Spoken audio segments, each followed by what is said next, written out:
It is a great pleasure for me to say that this is the second batch that we are conducting this program for, and through MSME, that is. And we are grateful for MSME Technology Development Center, PPDC Agra, for having given us an opportunity to conduct their program through their, inside of their training programs that they offer. And here we have Sonia Kanyapan, who is representing MSME PPDC Agra. Thank you for her to have joined us for today's program. This program is very apt in these circumstances because we all want to know how we are doing financially, and knowledge of various financial concepts with which we can make informed decisions is very important, both for entrepreneurs as well as those executives who are accountable for their financial development, accountable for finances within their respective departments and organizations. That was the objective with which this course was designed by Professor Ajay Kumar. And I have with me here he will be the trainer for the next 4 days, which we are going to spend with them on 2 weekends. It gives me a great pleasure to introduce Dr. Ajay Kumar.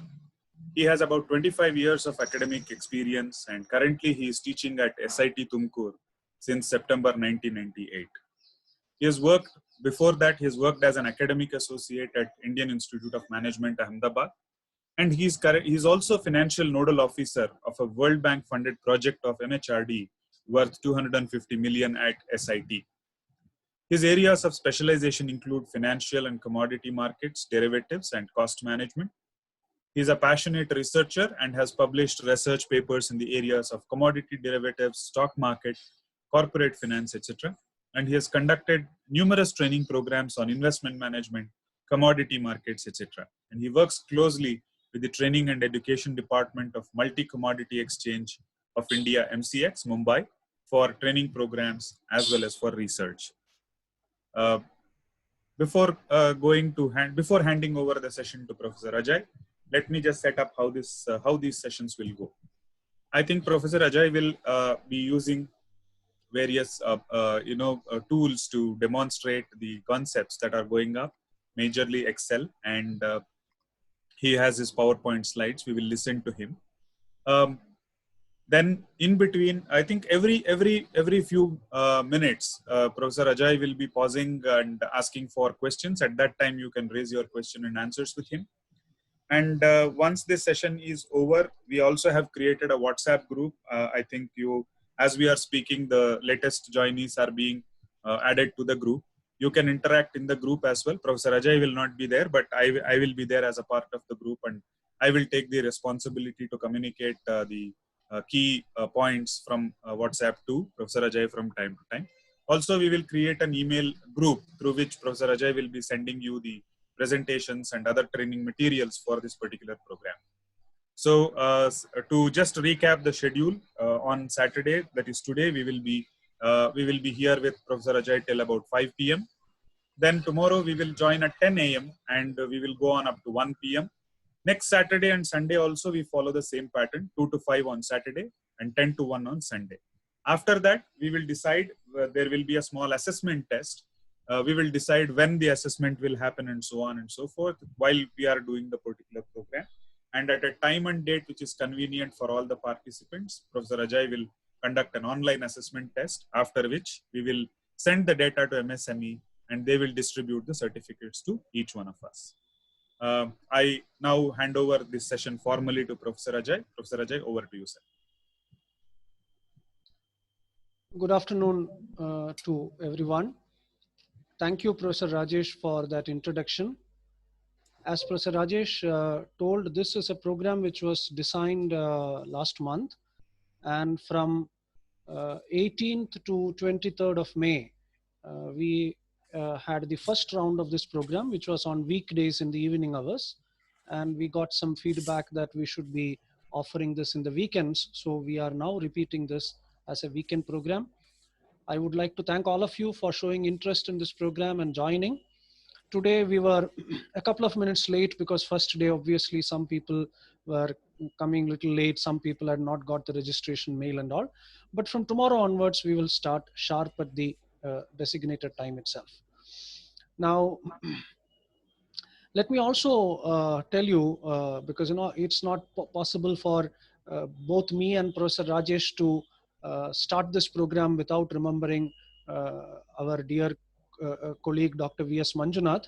He was the person who was one of the directors of Analytics who had encouraged me to develop this program and offer this program. But unfortunately, the God's will was something else. After my first program, during the last week of May, Dr. Manjunath left all of us to the heavenly abode. So today, with great reverence to that soul, we are starting this program with his blessings and with his encouragement. I'm starting this because I was so attached to Professor Manjunath, and he was the person who brought me to this program. Anyway, now let me just lay down the structure of this program. Then once I lay down the structure, I'll ask each one of you to probably quickly introduce so that we get to know the group. Okay, let's spend another 5-10 minutes doing that. Now, what this program is all about, if you see,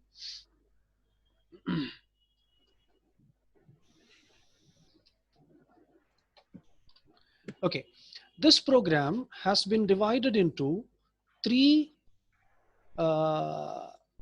parts. Part 1 is basically introduction to financial accounting, understanding and analyzing financial statements, which we will be spending probably today and tomorrow. We will be able to cover this. Then the second part is on costing, basics of cost accounting. How can we use the principles of costing as a decision support tool? And then we also talk a little bit about introduction to financial management and what are the major decisions that an organization has to take in the field of finance.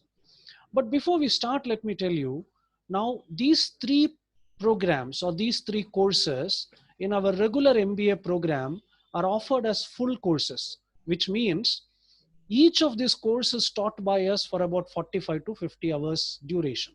So this particular program, which we are offering now for about 12 hours, is actually something which is taught for about 140 to 150 hours, has been now shrunk to about 12 hours. Therefore, we won't be able to get into the depths of every subject. And ultimately, the objective of this program is also not to get into the depth, because this program is aimed at 3 things. What are the outcomes I'm planning from this program? At the end of this program, the participants should be able to understand and analyze financial statements, at least the fundamental aspects of analysis. I'm not saying we'll get into the depths of analysis, but at least you should get an idea of what financial statements are and how do we analyze them. We should also be able to get some basic concepts on how we can use the methods of costing for the purpose of determining the cost of a product or a service and for taking decisions in an organization. And we should also understand the basic finance function in an organization and what are the different aspects that are dealt by a finance function in an organization. So this is what the objective of the program is. Therefore, obviously, the program is going to look at fundamental concepts only. We will not be able to get into the depths of anything. Now, the course delivery predominantly will be lecture presentations. There will be few assignments I will be mailing you the previous day. We will take a lot of real world illustrations and a couple of short case studies also. The assessment for this program will be conducted in 2 parts. There will be a short test containing about 10 questions at the end of second day, which means after tomorrow's session, we will give you a short 10 question test. And after next Sunday's session, there will be a comprehensive assessment test containing 15 questions at the end of the 4th day. These tests have multiple choice objective type questions, and these tests will be administered online. I will be telling you tomorrow before we close the session which platform we are using, and how this online test will be administered, I will explain to you tomorrow. Now, one thing I want to tell you that one of the policies of Ministry of MSME is that they will be giving certificate only to those participants who attend all the sessions. So therefore, please make it a point that you don't miss any session, plus take both the tests and get 60% marks in that. MSME Institute may be little lenient on that 60%, but attendance, they are very particular. If you don't have attendance in any session, they are not very keen to give a certificate. Now, this program is targeted for executives, entrepreneurs from non-finance area with no formal training or education in finance. So this is all that I have to say about the program. Now, I would like Professor Rajesh to invite each one of you so that you can just introduce. You please tell us what your background is, what you're doing, and also what is your expectation from this program. Because I have designed a program based on whatever I feel is important for this kind of a group. And I have also made some changes based on the feedback which I received from the participants who attended my first set of program, which I offered in the middle of May. But I would like to know what is the specific expectation that you have from this program, so that maybe as we go, I can probably remove something and add something depending on the expectations of the participants. So therefore, let us keep the floor open now. I request Professor Rajesh to kindly invite each one of you, and then you can unmute yourself, and then you can introduce yourself. Over to you, Professor Rajesh.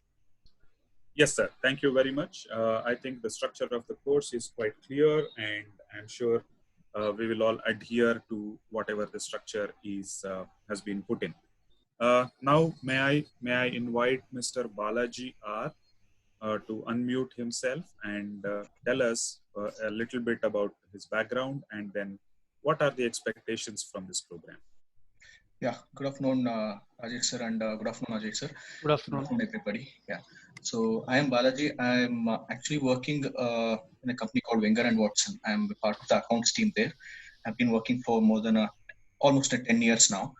I'm taking care of the accounts, and the expectation here is just to get more the fundamentals thing only we would have missed all this while we are taking care of the accounts itself, but we would have missed on those fundamentals and the analysis of the fundamental statement. To be specific, I want to learn more about the aspect of costing. And how we can determine the cost of a product or be it any for services. What are the basic fundamentals that we'll have to keep in mind in with regards to the costing aspect? Okay. Thank you, Mr. Balaji. Thank you, Mr. Balaji. Next on my list is Basavaraj C. Bhuti. May I request Mr. Basavaraj to unmute and introduce himself and let us know the expectations from this program. Hello, sir. Thank you. Good afternoon. Good afternoon.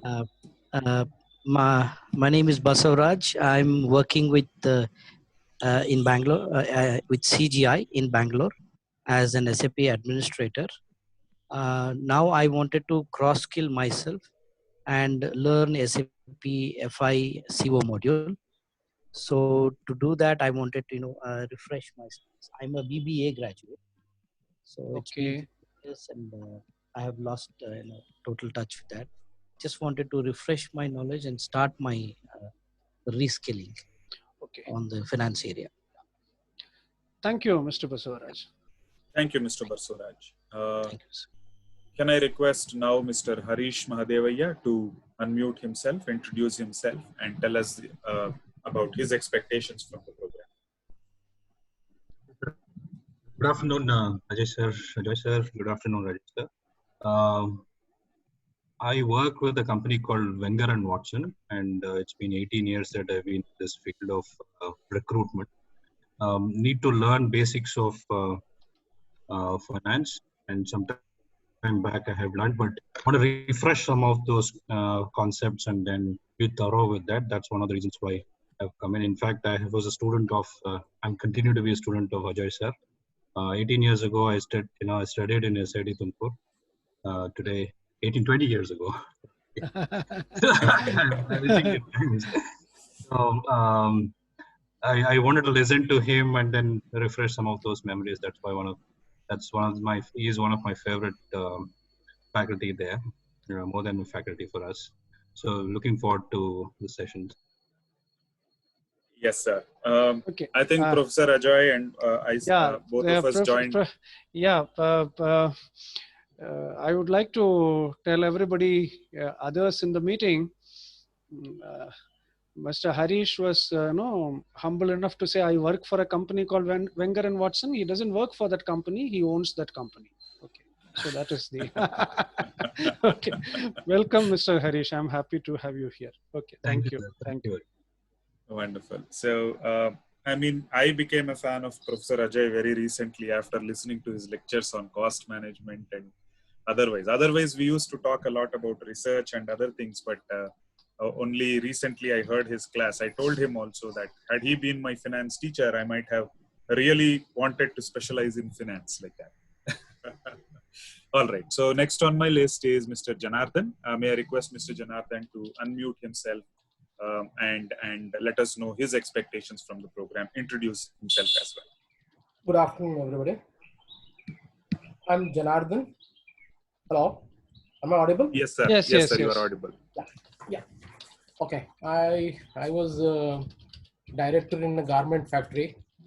I was basically into production side, and I never understood accounts properly. Lost a lot of money from there. Then I started my own construction factory. Construction of raw material bricks. So I want to understand more about finance. That is why I've joined this program. You're from which place, sir? Bangalore. I'm from Bangalore. Bangalore. You're from Bangalore. Okay. Okay. Thank you, Mr. Thank you, Janardhan. Mr. Janardhan. Yeah. Thank you. I think from this course, you should be in a position to really understand costing and pricing and so many other related factors. Wish you all the best, Mr. Janardhan. Thank you. On my list next is Mr. Madhusudan. Mr. Madhusudan, please unmute yourself, introduce yourself to us, and also let us know what are your expectations from this program. Good afternoon, everybody. Namaste. Good afternoon. I own a small company, proprietorship firm. So I'm into banking service. So I do financial assistance to the customers, normally salaried, but I'm targeting for a self-employed segment, that is MSME group actually. So just I want to understand how this accounts works, and I need to know the basics of this, and I want to target those kind of business people. Okay. Now, can you please tell me a little bit on the services your firm provides? I just want to understand the background. Normally, we are now only focused only a personal loan for a salaried segment.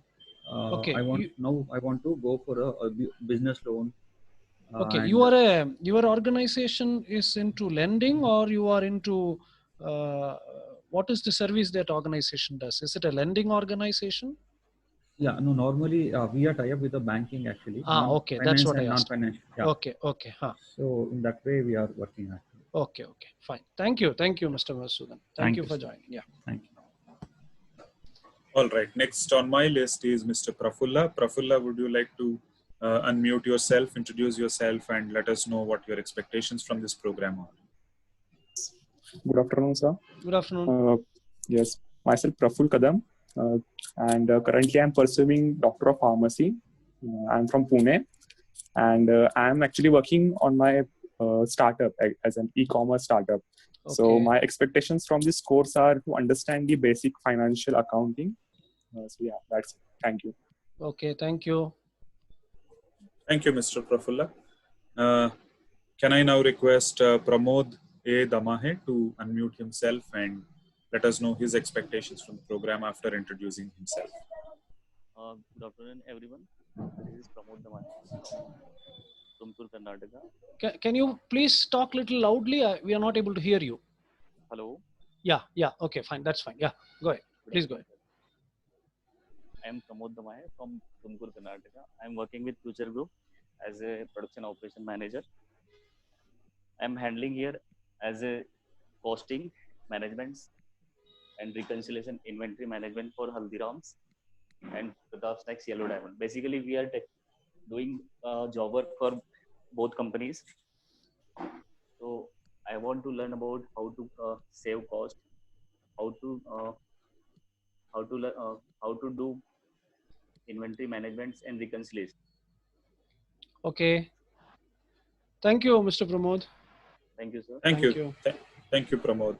May I now request Mr. Rishabh to unmute himself and let us know what he does and also his expectations from the program.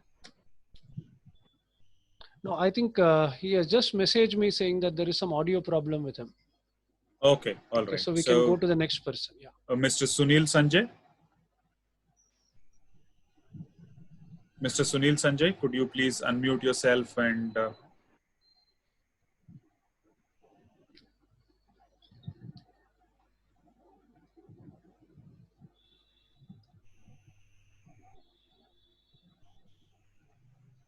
okay, Ms. Swati.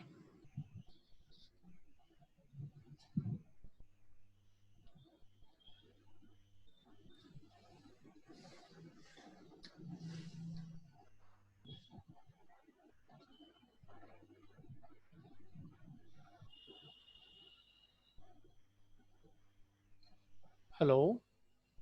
Hello, Ms. Swati. Okay, Mr. Vinod Balaji. Hello, my name is Vinod. Yeah. I'm from Chennai. Okay. I run my own business, a proprietorship firm.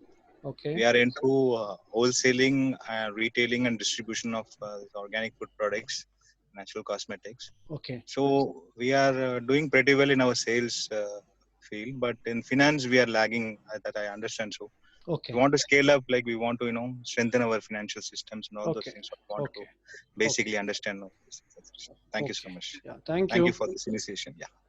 I think who is left out? Mr. Sunil, are you there or can you hear? Or Ms. Swati, can you hear? Okay, Swati has also messaged me saying that there is some audio issue. I personally sent a message. Okay, fine.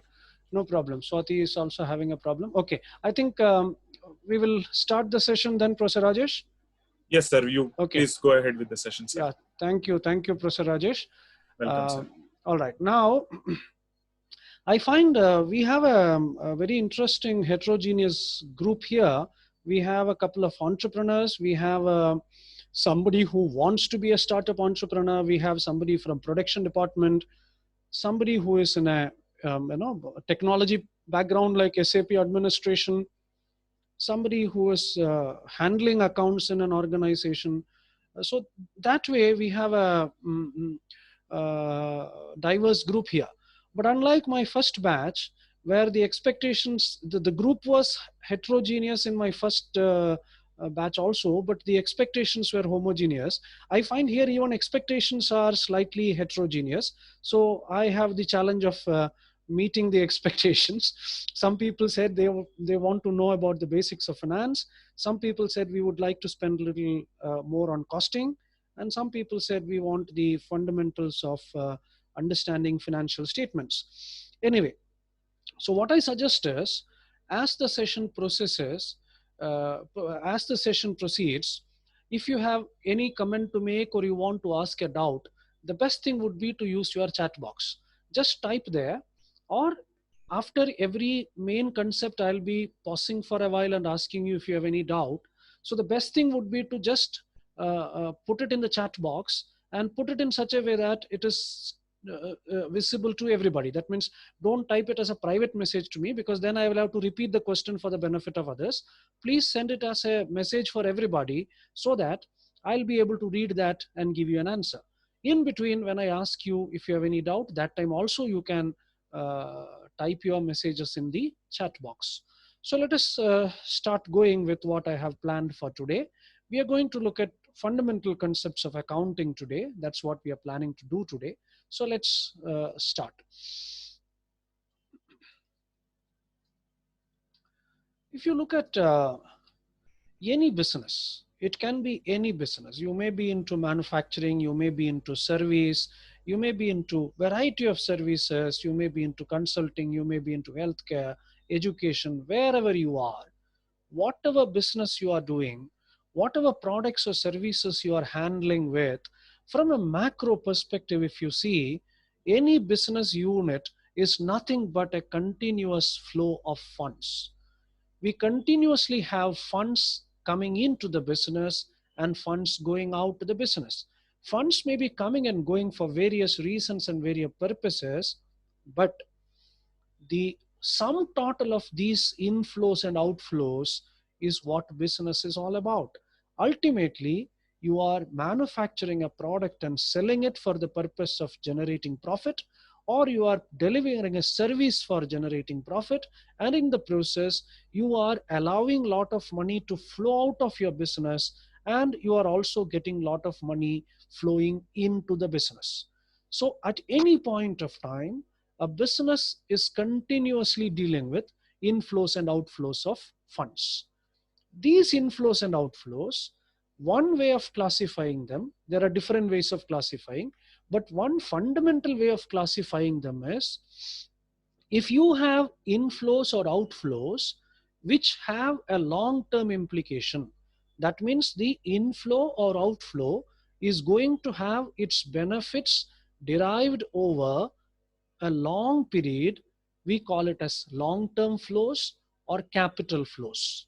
Now I want to tell you here, the term capital here is not exactly what capital brought in by an owner is. That is why there are some confusions. As we proceed, I will make it very clear. Here the term capital means we are looking at an inflow or outflow and asking whether the implication of this inflow or outflow is going to be there for a long period or not. If the answer is yes, we classify it as a capital flow.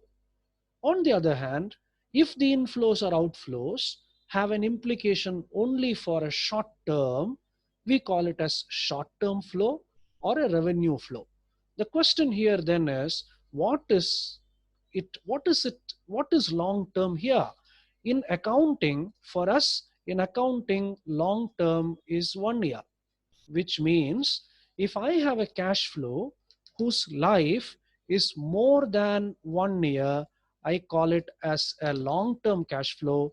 And if it's, I'm not talking about life, I'll come to it later, the implication is less than 1 year or up to 1 year, less than or equal to 1 year, I call it as a short-term flow.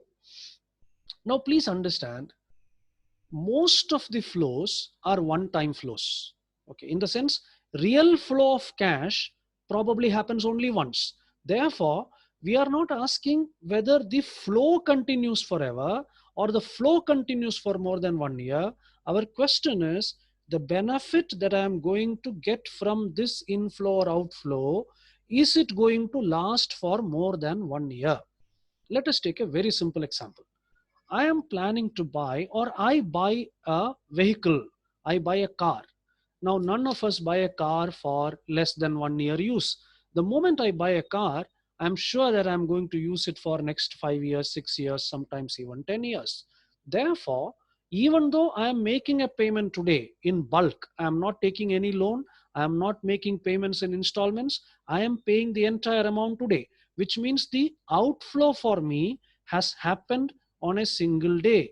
Still, I will call it as a long-term cash flow because, or long-term flow or a capital flow, because the benefit I'm going to derive from this is for more than 1 year. Let us take another example. I pay my rent for my building. Normally, the rent is paid for what period? 1 month, which means the rent which I have paid today allows me to occupy the property for next 30 days. Or I have already occupied the property for next 30 days and I'm paying the rent now, which means the benefit I have got from this or I am planning to get from this is only for 1 month. Here, this cash outflow becomes a revenue flow. So all the flows we need to look whether the benefits are going to be for more than 1 year or less than 1 year. Let us take another example. Assume that I have taken a long-term loan, which means I have taken a loan which has to be repaid after 5 years. Now this is an inflow for me. The entire amount has come into my business. Still, Even though the money has come to me now, I'm going to call it as a capital inflow, because this loan money that I have taken, I can use it for next 5 years. I will have to pay interest probably every year. At the end of 5 years only, I have to repay this loan. Therefore, this becomes a inflow, which is a capital nature. Let's just move on and see some of the examples of these inflows and outflows. What are some of the long-term flows, inflows? Owners' capital. Most of the money brought in by the owners is never brought in with an intention to take it away within few months. Therefore, the money brought in by the owner, which is also called capital. See, this is called capital, but the meaning of this capital is not capital what we meant by capital flow. That is one way of classifying the flows: capital inflow outflow and revenue inflow outflow. Here the term capital means the money brought in by the owner to start the business, or later he brings some more money, that also becomes the capital. So this owner's capital is normally for a long term. Same is the case with long term borrowing. You took a 5-year loan, 10-year loan. This loan brings in money which you can use for more than 1 year. So this becomes a long term inflow. What are some of the long-term outflows? Purchase of land and building. We normally buy it, we are going to use it for long term. Purchase of plant and machinery, purchase of furniture and fixtures, purchase of vehicle. If you are paying a rent advance in such a way that this advance is given back to you at the time of you vacating the property, it is like a rent deposit which you are paying. Now, this also is normally a long-term outflow, because assuming that you are going to occupy the property for more than a year, this rent advance can also be classified as an outflow, which is long-term in nature. Let's look at what are the some of the inflows and outflows which are short-term in nature. Revenue from your sales. The moment you sell something, that benefit of that sales ends there. There is nothing more. There is, if you have sold something, from that transaction you are not going to get any more benefits. Or if you have sold something on credit and you are asking him to pay after 2-3 months, even here the payment will be coming after 2-3 months. Nobody gives a credit period of more than a year. Therefore, sales revenue is one of the most important uh, revenue short term inflows. Interest on deposits. Normally, whenever you deposit money in your bank and all, you get interest on that.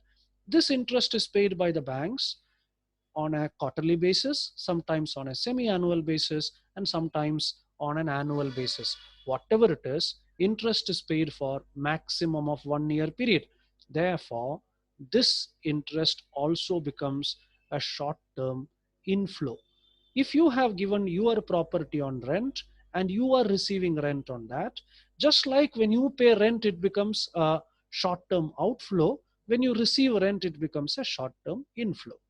Whatever you pay for buying raw material is an outflow.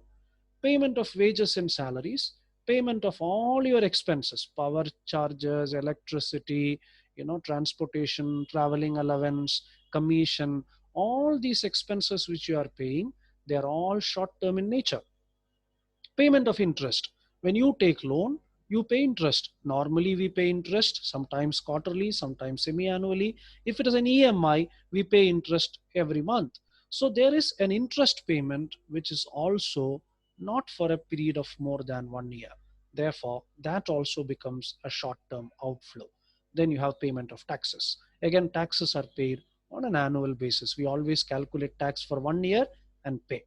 So these are actually inflows and outflows of an organization. Now, let me ask you one question. You have to just think about it and you can type your answer in your chat box.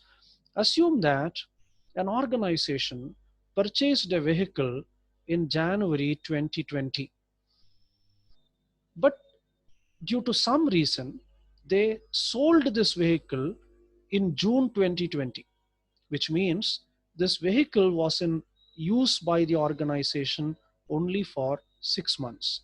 Now, let me ask you, am I going to classify this as a long term flow or a short term flow? the purchase of vehicle, am I going to classify as a long-term flow or a short-term flow? You can quickly type in your answer. I hope you understood the situation. An organization purchased a vehicle, it can be a delivery vehicle or whatever it is. That vehicle was purchased in January 2020, and in June 2020 it was sold off for various reasons. What is the reason? We don't want to bother. Now my question is, will this transaction be classified under a capital flow or a revenue flow is my question. Some of you can just key in your answers in the chat box.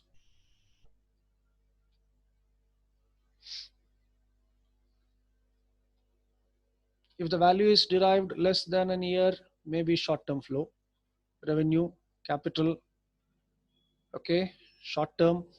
I'm getting both answers. Okay, I'm happy that I'm getting both answers, which means I need to clarify the concept now. Now let me tell you, you need to be very careful here, because when am I classifying this transaction? See, let me put it like this. See, I am buying this in January 2020. I am buying it in, say, January 20, and I am selling it in June 20. When I am buying it in January 20, what is my intention? To use it up to June or for a long term? I never had an intention of selling it in June. Something happened in June, so I sold. That's a different issue. But when I am buying this in January, I need to classify it in January. I'm not going to wait till June to see. Therefore, this is something fundamental to finance and accounting you should understand. At the time of happening of a flow, at the time of occurrence of a flow, you should look at the intended period of deriving benefit. In January, the intended period of deriving benefits when I bought a vehicle was more than 1 year. Therefore, this will be classified as a long-term outflow or a capital outflow, irrespective of when I am selling this. Is that clear to all of you? This will be classified as a long-term outflow or a capital outflow, irrespective of when I am selling this, because what matters is the intention at the time of spending. See, it is quite possible that some of us buy a house, a new apartment you buy in Bangalore. Now, obviously, when you buy an apartment, your intention is what? You want to stay there for next 5 years, 10 years, possibly. Something happens in your life, maybe you are transferred, or for some reasons you are forced to leave Bangalore and go to another city in 7 months of buying this apartment, and you feel the best thing, I don't want to give this on rent and get into all that trouble, let me sell it off. But that sales decision was something which you had not planned when you were buying this apartment 6 months before. Therefore, purchase of a vehicle, construction of a building, purchase of land, all these assets, when you are purchasing with an intention of holding them or using them for long term. Therefore, irrespective of when you are selling it, it doesn't matter whether you are selling in June or not, you have to still classify it as a long term or a capital outflow itself. Is that concept clear? Shall we move on if that is clear? Okay, intention at the start of investment. At the time of investment is more important. Intention at the time of investment is what we need to look at. Now, before I get into this, let me ask you another question. I have a couple of entrepreneurs here, and I also have Mr. Prafulla, who said, I want to start a e-com startup company. Let me ask you, I'm not looking at the business model here, in the sense I'm not looking at what business I should start and all that. Once you have made up your mind to start a business, what is it, or when you are trying to decide whether I should start a business or not, what is the first question that comes to your mind? What is the first question that comes to your mind? Yes. If anybody wants, you can just unmute and talk to us also, because you may find it a little difficult to type a long sentence. What do you think will be the first question that comes to a person's mind or an entrepreneur's mind when he is planning to start the business? First question.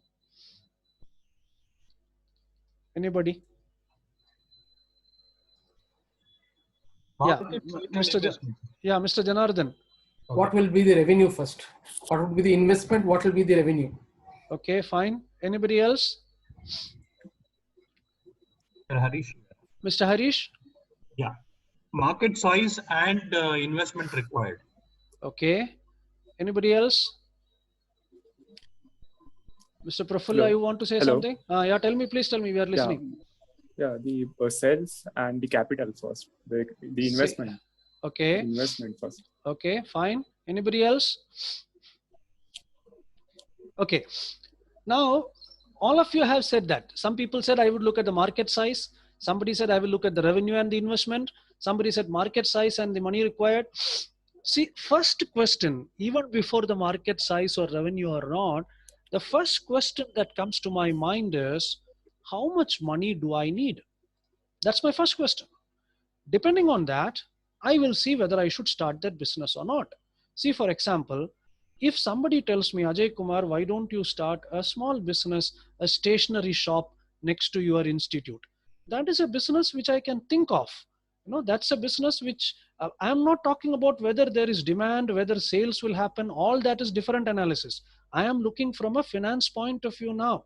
Whether people will come to my shop for buying stationery is another analysis which I should be doing. But even before I do that, in the first instance itself, I will start thinking, how much will it cost me to start a small shop, set up a small stationery shop next to my institute? Is that something which is acceptable to me? Is it something which is affordable for me? So the first question that I ask is, how much money should I invest? If somebody says, why don't you start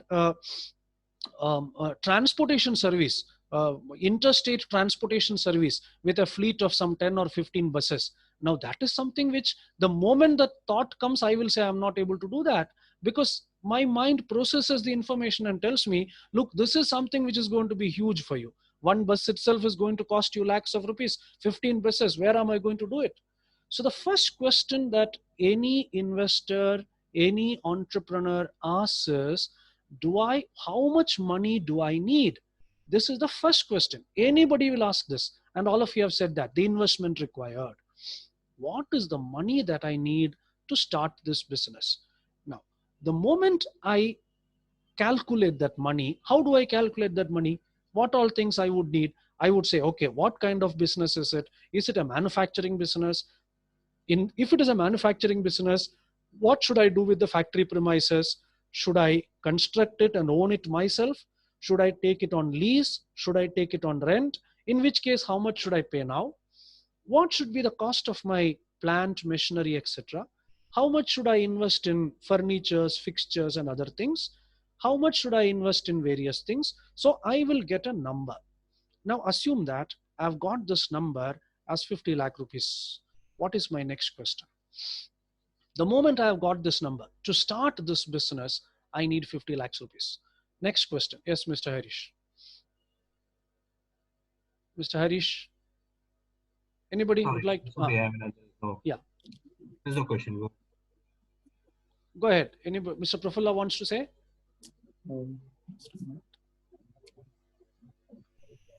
I've got the I have got the amount with me now. What is my next thing that I need to bother about? Working capital. No, working capital I have added with the requirement itself. Okay. So we will come to this details like working capital. No, my investment itself, I have added that. Okay. What is my next question? The moment I have got this number, 50 lakhs is what I need, my mind will go to which question? What will be my next question? How much will I earn? My revenue. No, even before I earn, no, even before revenue, there is another part of it. How do I spend it, sir? How do I spend it is what I have written down. 50 lakhs is what I want to spend. Yes. What is my next question? Marketing part? Not marketing. Finance part. Finance part. Yeah, some people have already started chatting it. Mr. Balaji has written. What is my next question? The next question where is... should I invest? No, where should I invest has been answered. Where should I invest has been answered. My question is, once I say where should I invest is what I did know. What is my requirement is where should I invest. The next question is, what is my Where am I going to get this money from? See, please understand, I need so much money. My next question is, where do I get this from? What is the source of this money? See, this most of the times, I keep telling my students also, and I keep telling my participants in training programs also, that finance many times is common sense. The problem is we think finance is something which is very difficult and we don't understand this, whereas we keep doing most of these things at a very small scale in our day-to-day life, but we never bother about it. The same thing scaled to a bigger level is corporate finance. Let me give you an example. You want to buy an apartment in Bangalore. You have found an apartment somewhere, say in Yelahanka, you have found an apartment and you feel this is the kind of apartment I want. And based on your requirement and your abilities, you have now found an apartment which costs you, say, X lakh rupees. The next question that comes to your mind is, where am I going to get this money from? Am I having enough money to pay upfront and buy this myself? Or am I going to pool about 30% from my pocket and apply for a bank loan of another 70%? Or am I going to bring 20% and ask my brother to bring another 20%, 40% from here, 60% I am going to take loan? So this is the second part of it. So therefore, what we need to understand is, in every organization, two things are there. One is investment of money, but even before I am able to invest, I should be sourcing them. So one is sourcing the money. Where do I get it from? Where do I get it from also depends on how much do I need. For example, if you are planning to buy a television, okay, which costs you probably about 30,000 rupees, you are not going to bother too much about where do I get it from, assuming you are reasonably okay financially. You will just pay using your debit card or your credit card and pay from your pocket. But if you're planning to buy a high-end car, now your decision to buy a 30,000 rupee TV, and if you look at the ease of taking that decision, compare it with buying a high-end car, which is going to cost you probably about 15, 16, 20 lakhs rupees, the 20 lakh rupee decision, you're going to spend more time trying to understand, where do I get this money from? So where do I get the money from also depends on how much I need. How much I need depends on what kind of business I am going to do. How much I need, how much money do I need to start a stationery shop? A couple of lakhs. How much money do I need to start a manufacturing sector? A huge manufacturing plant? Maybe hundreds of crores. So this is the issue. My investment depends on the business, and the sourcing decision depends on the investment required.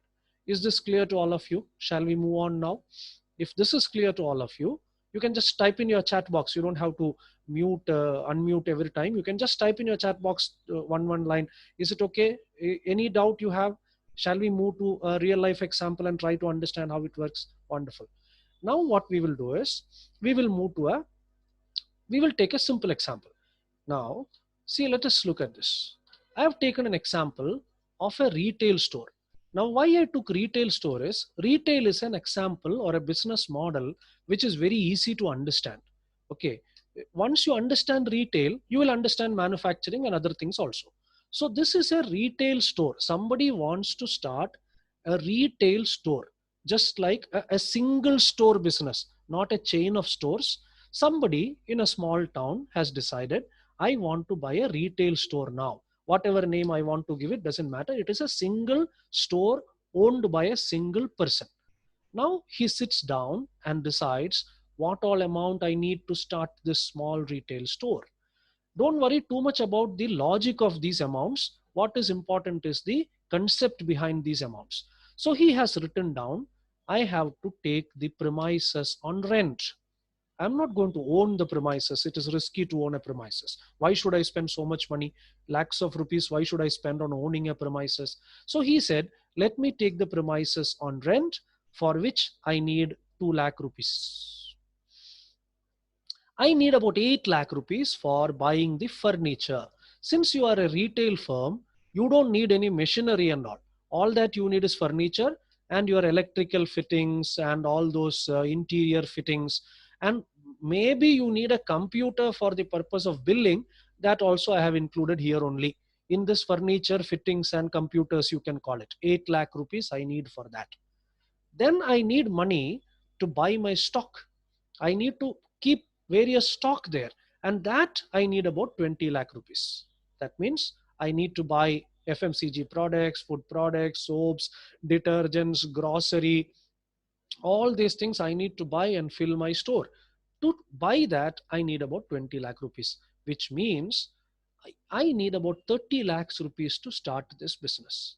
So my first part of the decision, that is how much money do I need, is answered. Okay. How much is answered here? I have answered the question of how much money do I need. The moment I know how much money do I need, next question is, where am I going to get this money from? See, remember, he has not started the business. Huh? He has just done the calculations. He is about to start. Just like our Mr. Prafulla, who is with us, who is really interested in starting an e-com startup business. This guy is also in a startup thought process stage. He has not started it.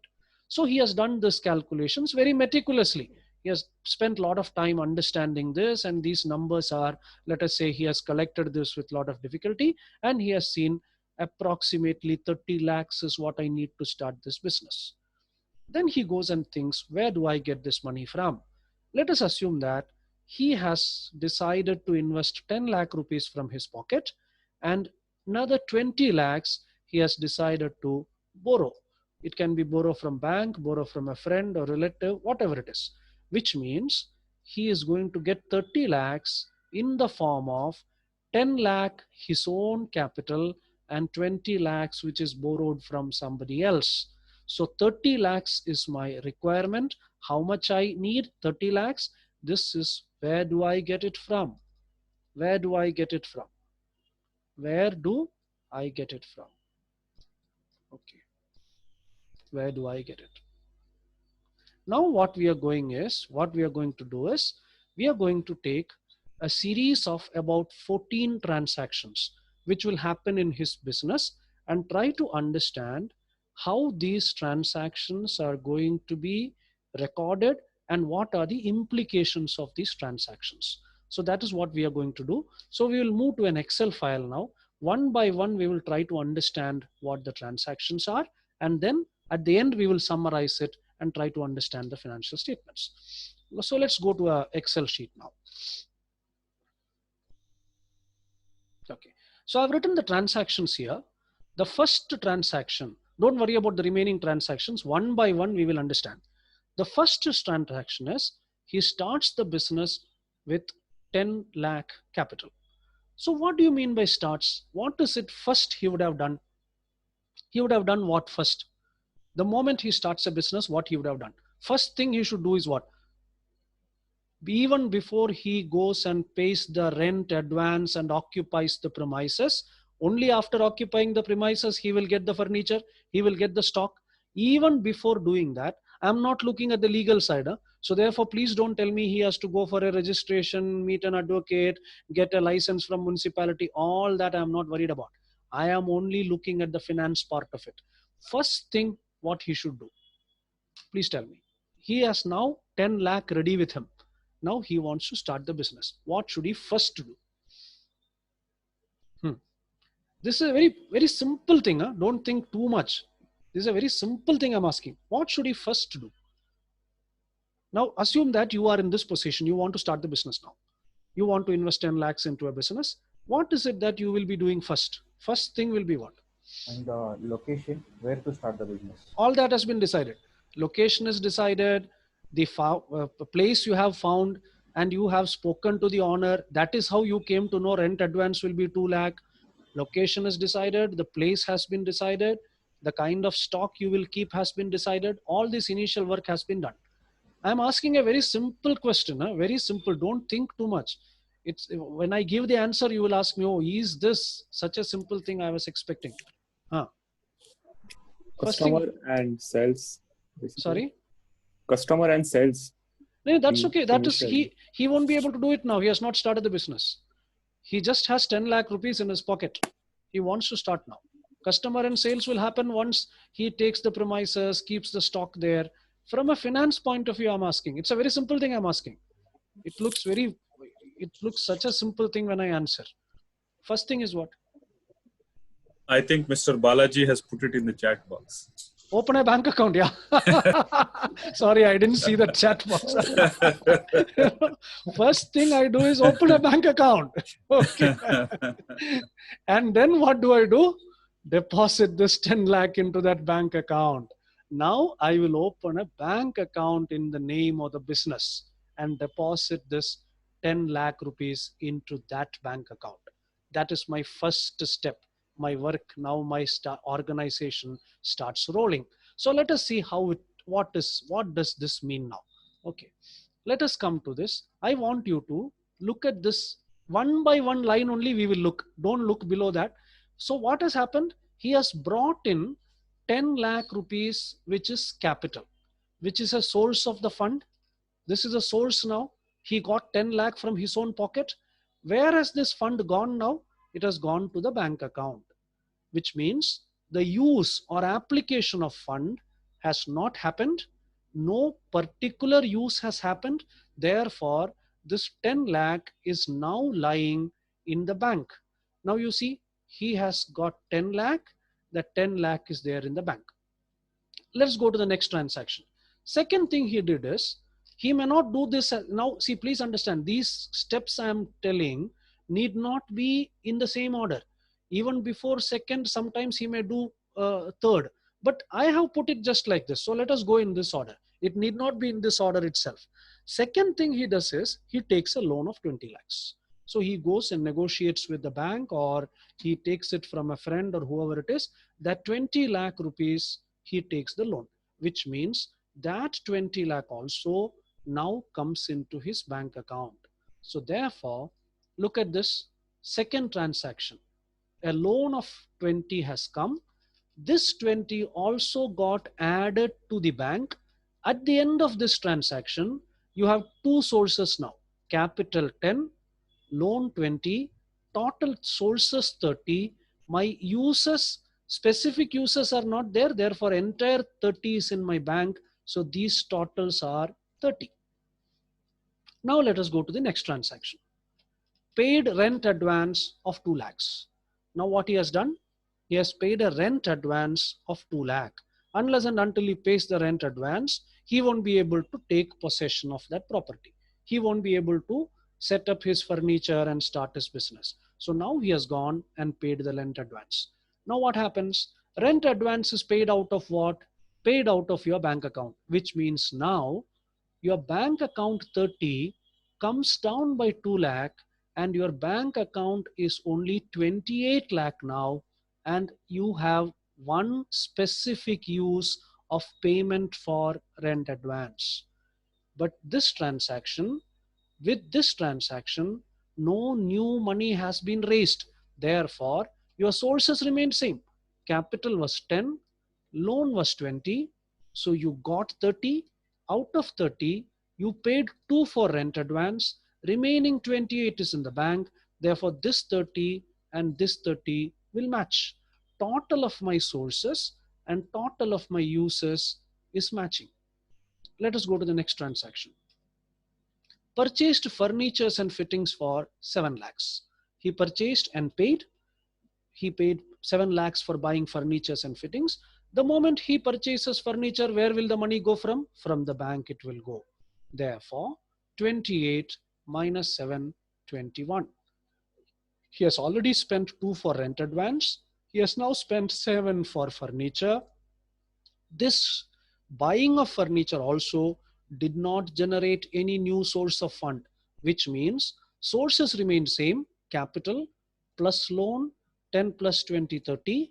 What are my two specific uses? Rent advance 2 lakh, furniture 7 lakh, 9 lakh I have spent, remaining 21 is in my bank account. The total of these three is 30. Let's go to the next transaction now. Am I going fast? Is it okay? Am I going fast? Are you able to understand what I'm saying? Okay, is it fine? Okay, fine. Let's go to the next transaction now.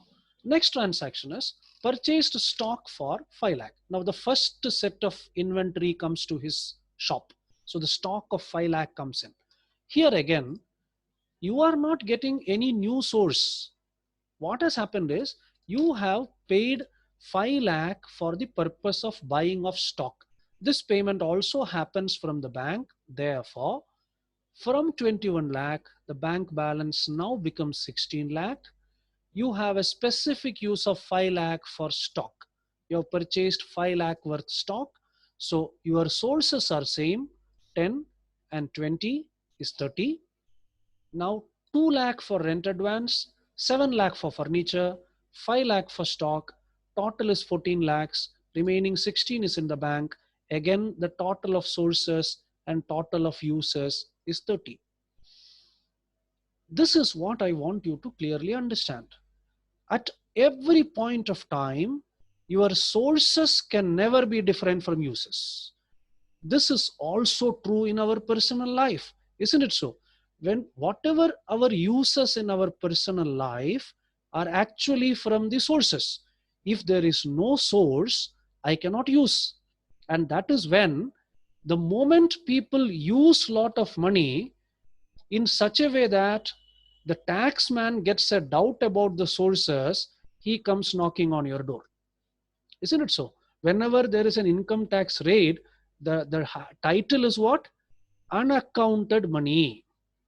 Or somebody has constructed a large building, huge building. Somebody is running around in high-end foreign cars, flashing lot of ornaments, lot of wealth he is flashing. Now people start wondering, where is he getting this money from? Obviously, he should have got this money from somewhere. Only thing is, some of the money that he has got has not been accounted for. That doesn't mean he doesn't have a source. Can you spend without a source? Impossible. There should be a source. Therefore, at any point of time, under all circumstances, total sources can never be different from total uses. So every transaction, I want you to understand this. So at every transaction, we are trying to see how sources and uses are changing the nature, but the total remains same. Now let us come back. Purchased goods on credit for 15 lakhs. Now what has happened? He has also purchased, the previous purchase was for cash. This is on credit, which means he has purchased goods from the supplier, telling him that I will pay you after few days. Now let me ask you, when he has purchased goods from somebody saying that I will pay you after few days, is it not equal to taking a short-term loan from him? Is it equal to taking a short-term loan from him? Yes or no? Is it similar to taking a short-term loan? Yes. Therefore, do you think my source will go up or come down or change, will change now? Yes, my source will change now. See, look at my source now. So what has happened? Now I have purchased 15 lakhs stock. So 15 lakhs got added to my stock. I have not made any sales till now. Sales will come later. I had 5 lakh stock, 15 lakh stock came. So total stock became 20. Nothing happens in bank account. You see why? Because I have not paid. Therefore, what happened? This is like taking a short-term loan from that guy, which is like a source. Any loan is a source. Now you see this 15 has come on the source side and I call it creditors. This is a technical term. Let us now remember from now onwards, a creditor is a person who has supplied goods. Please understand, supplied goods to a business on credit. That means creditor is a supplier from whom the business has purchased goods on credit. Okay, so he is a creditor. Now you see what happened to my sources now. I have a new source now. 10 was my capital, 20 was the loan, 15 lakh loan taken in the form of goods, not in the form of cash. Total source 45. I have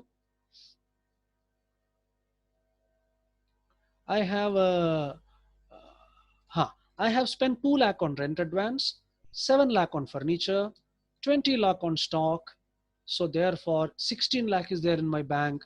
Total of this is 45. You see, the source total 45, users total 45. Okay. Now let's go to the next transaction. Sold goods worth rupees 2.5 lakh for rupees 3.5 lakh. Now first sales transaction happens. Now out of the goods that he has kept in the shop, he has made the first sales transaction and he has sold stock worth rupees 2.5 lakh, or the stock which he had purchased for 2.5 lakh, he has sold it for 3.5 lakh. You will tell me, oh, wonderful, big margin. Let us not worry about it. It could have been 3 lakh also. Let us not worry about the logic behind the numbers. Let's worry about the concept behind the numbers. Somebody may be thinking 2.5 lakh on that 1 lakh profit. Wonderful. Retail doesn't happen like that. Profit. Nobody gets that much profit in retail. Let us not get into all that logic here. Let's understand the concept. So a 2.5 lakh worth goods have been sold for 3.5 lakhs. Now, before going to that transaction, let me ask you now, what will happen to goods here on the user side? What will happen to goods on the user side now? You remember we had some 20 lakh goods sitting there, stock sitting there, 20 lakh. What will happen to that stock now? Stock now, what will happen? You have sold now. So the moment you sell, what happens to stock? Yeah, stock will reduce. Stock will reduce. What will happen to my cash or bank account? What will happen to my bank account? What will happen to bank account?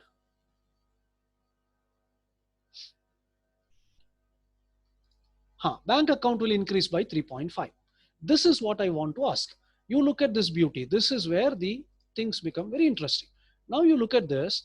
My stock went down by 2.5, so minus 2.5, but my bank went up by 3.5, which means there is a 1 lakh difference here. The fall in stock is not same as the increase in cash or increase in bank. What is this 1 lakh difference indicating? This 1 lakh difference is indicating the profit made by you in selling these products. So you have made a 1 lakh profit. Profit belongs to whom? Profit belongs to whom? Whom does the profit belong to? Profit belongs to whom? Company, myself, or owner. Correct. It belongs to the owner.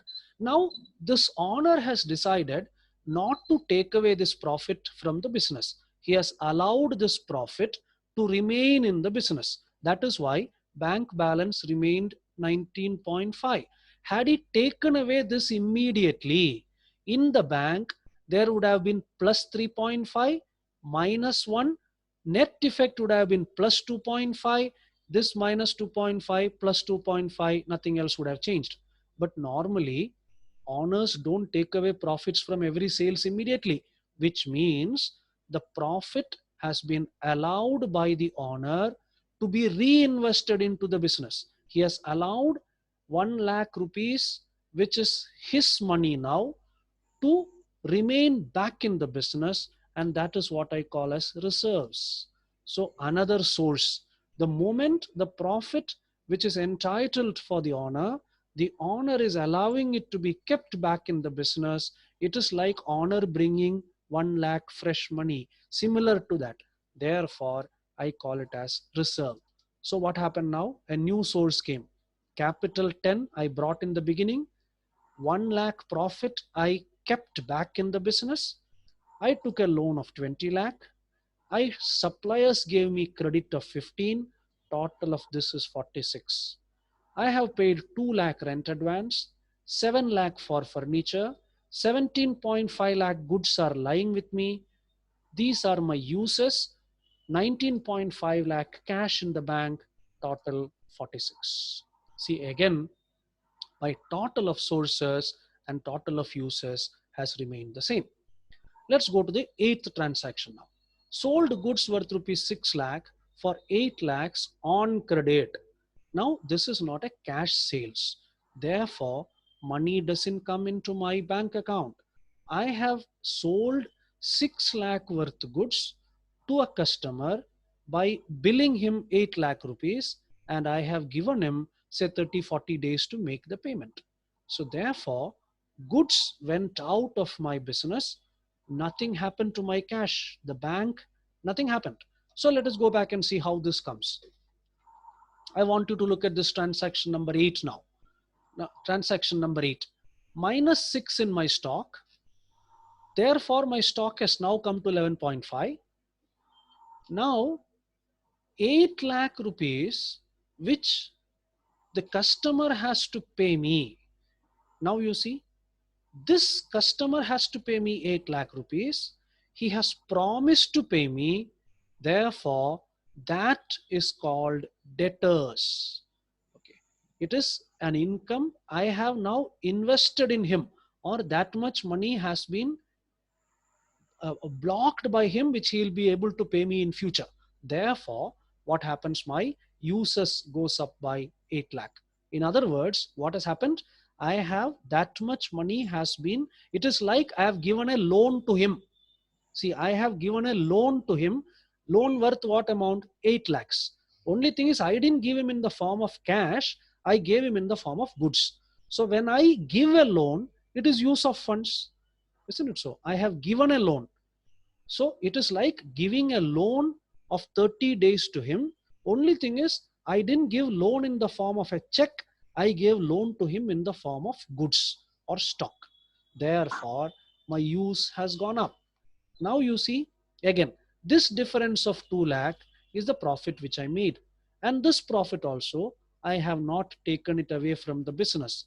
So now my stock came down from 17.5 to 11.5. A new use called debtors came. Debtors are opposite to creditors. So who are debtors?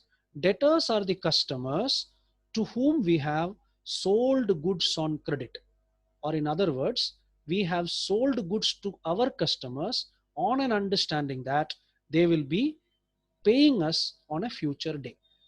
Now this 2 lakh got added to my reserves, because this 2 lakh is the profit made by me, which has been retained in my business. After this transaction, let us see what happens. Somebody has by mistake switched on the video, I think. I request you to kindly mute the video. Okay. Now let us look at this transaction. Capital is 10 lakh, no change. Reserves has become 3 lakh now. I had made 1 lakh profit earlier. I have another 2 lakh profit. So total profit retained in the business is 3 lakh. I took a loan of 20 lakh, which I have not repaid. I have taken 15 lakh worth goods on credit from creditors. My total is 48. The total of this is 48. With this transaction, bank account did not change because no money came in or went out.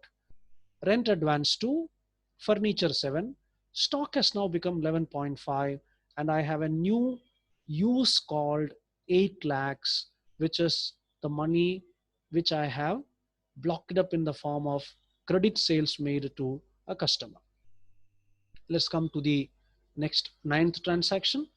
I paid a salary of 50 lakhs. Okay, to my staff, I paid a salary of 50 lakhs. Now let us come back and see. The moment I pay my salary, what happens to my bank account? My bank account money comes down. See, from 16 lakh, it has come down to 15.5. Now, this salary is paid from which amount? Which amount should I use for paying salary? Ideally, where should I pay it from? Ideally, my yeah, 9th turn, sorry, there is another, sorry. Thank you, Mr. Balaji. Ideally, the payment of salary should be made out of the profit I make. No, all my expenses like payment of salary, electricity, all these things should be made by the owner. Owner has to pay. From where will he pay? He will pay from the profits that he had made till today. So therefore, the profit of 3 lakh which he had already reinvested in the business, from that 3 lakh, he takes away 50,000 and pays the salary. So the retained profit now becomes 2,50,000. Bank account comes down from 19.5 to 19. Again, 10, 2.5, 20, 15, 47.5, 19, 2, 7, 11.5 and 8, 47.5. Let's go to the 10th transaction now. Paid rupees 3 lakh to suppliers. Now what has happened? You had taken 15 lakh credit. That suppliers, you are now paying 3 lakhs. Out of 15 lakhs, you paid 3 lakhs. The moment you pay 3 lakhs, what will happen? The bank balance from 19 will come to 16. And the money 15 lakhs which you had to pay, since you paid 3, now only 12 you have to pay him. It is like you had taken loan of 15 lakh from the supplier in the form of goods.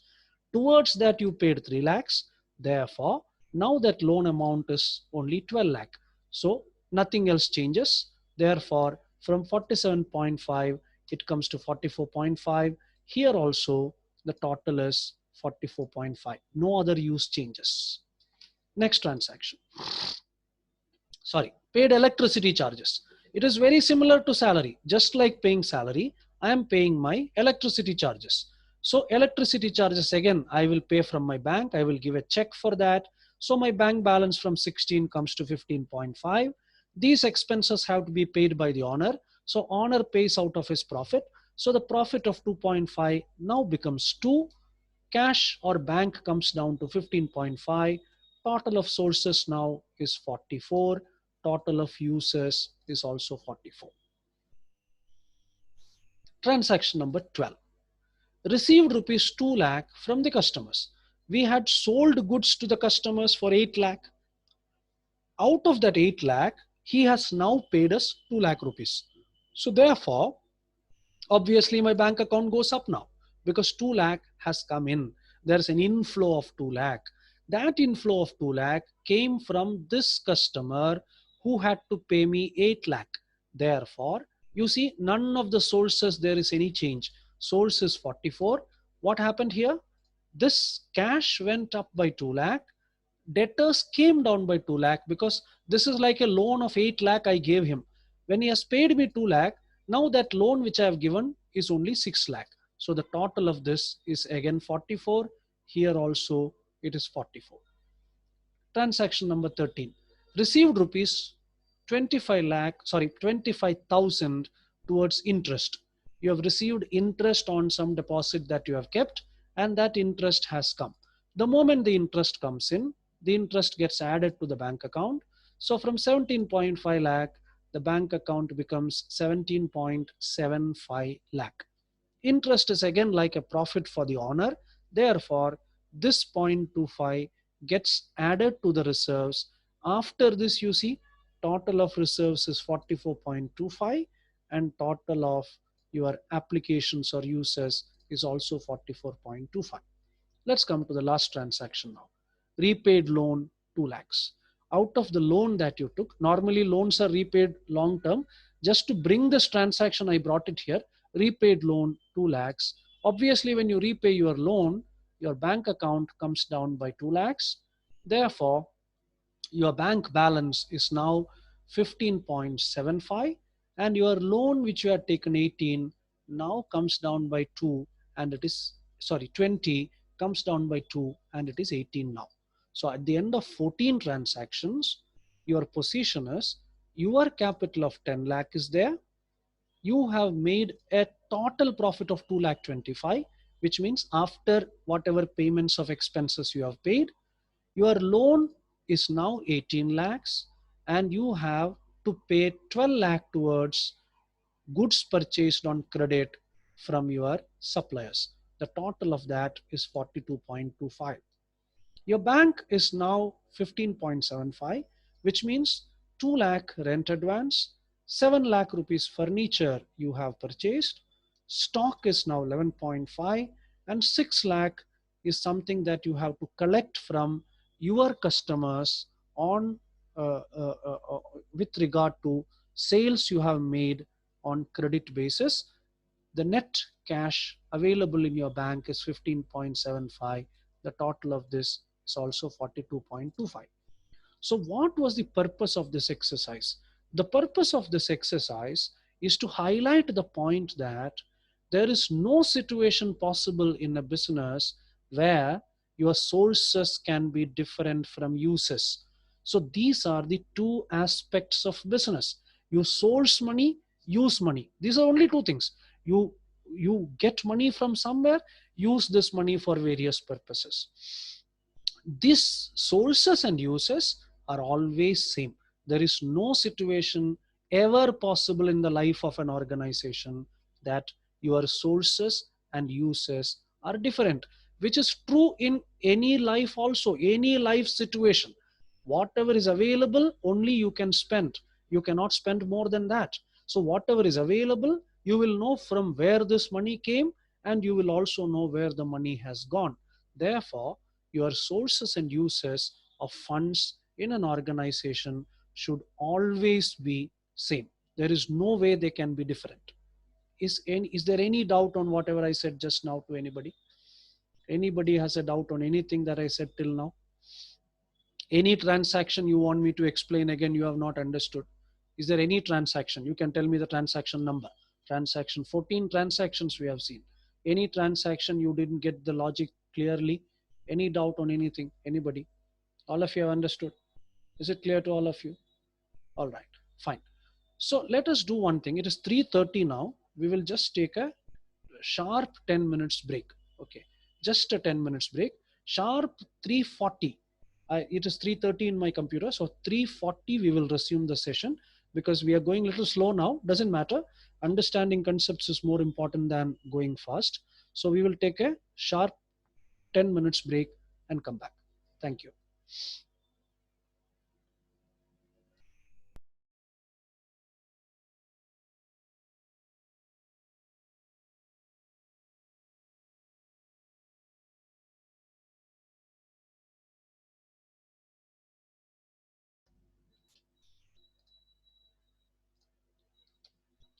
Okay, welcome back. Shall we start the session? All of you are there? All right. Now, so we have seen 14 transactions, and we have also seen how these transactions are going to impact various sources and uses. And we saw that the sources and uses in an organization are always going to be same. In other words, what we have learned is that these totals of sources and uses will never have a mismatch. Now I'm going to ask you a question. If an organization, a business organization, decides to maintain the records of financial transactions only in the form of this kind of a spreadsheet, of course, number of items may go up here, but a small spreadsheet like this, the only statement or record which is available is this. Is there any problem in that? Is there any problem if this is the only statement which is available with an organization, nothing else? Any difficulty? You feel there is any difficulty? Anybody, if you want, you can unmute and tell us. That means the organization will always have only this. Whenever there is a transaction, they will come and do it. Okay, they will adjust the sources, uses, they will keep doing it.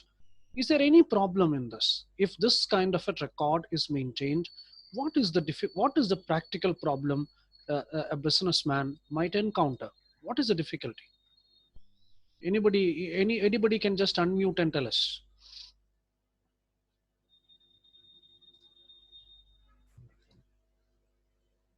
Yeah, anybody? Or you feel this is fine? One statement like this is enough. We don't have to worry about anything else. Anybody?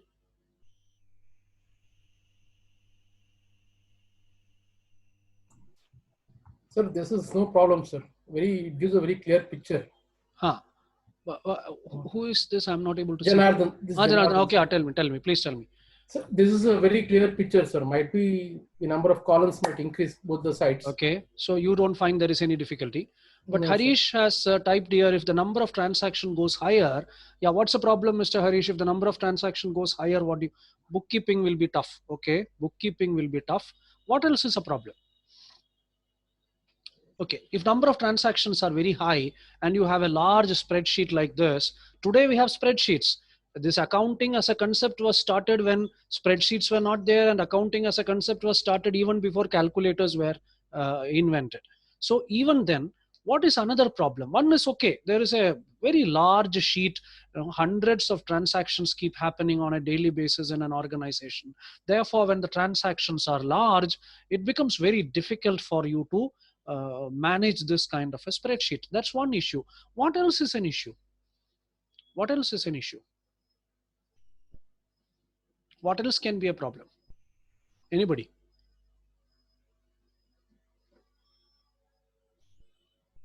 You can either type it in the chat box or you can unmute yourself and talk.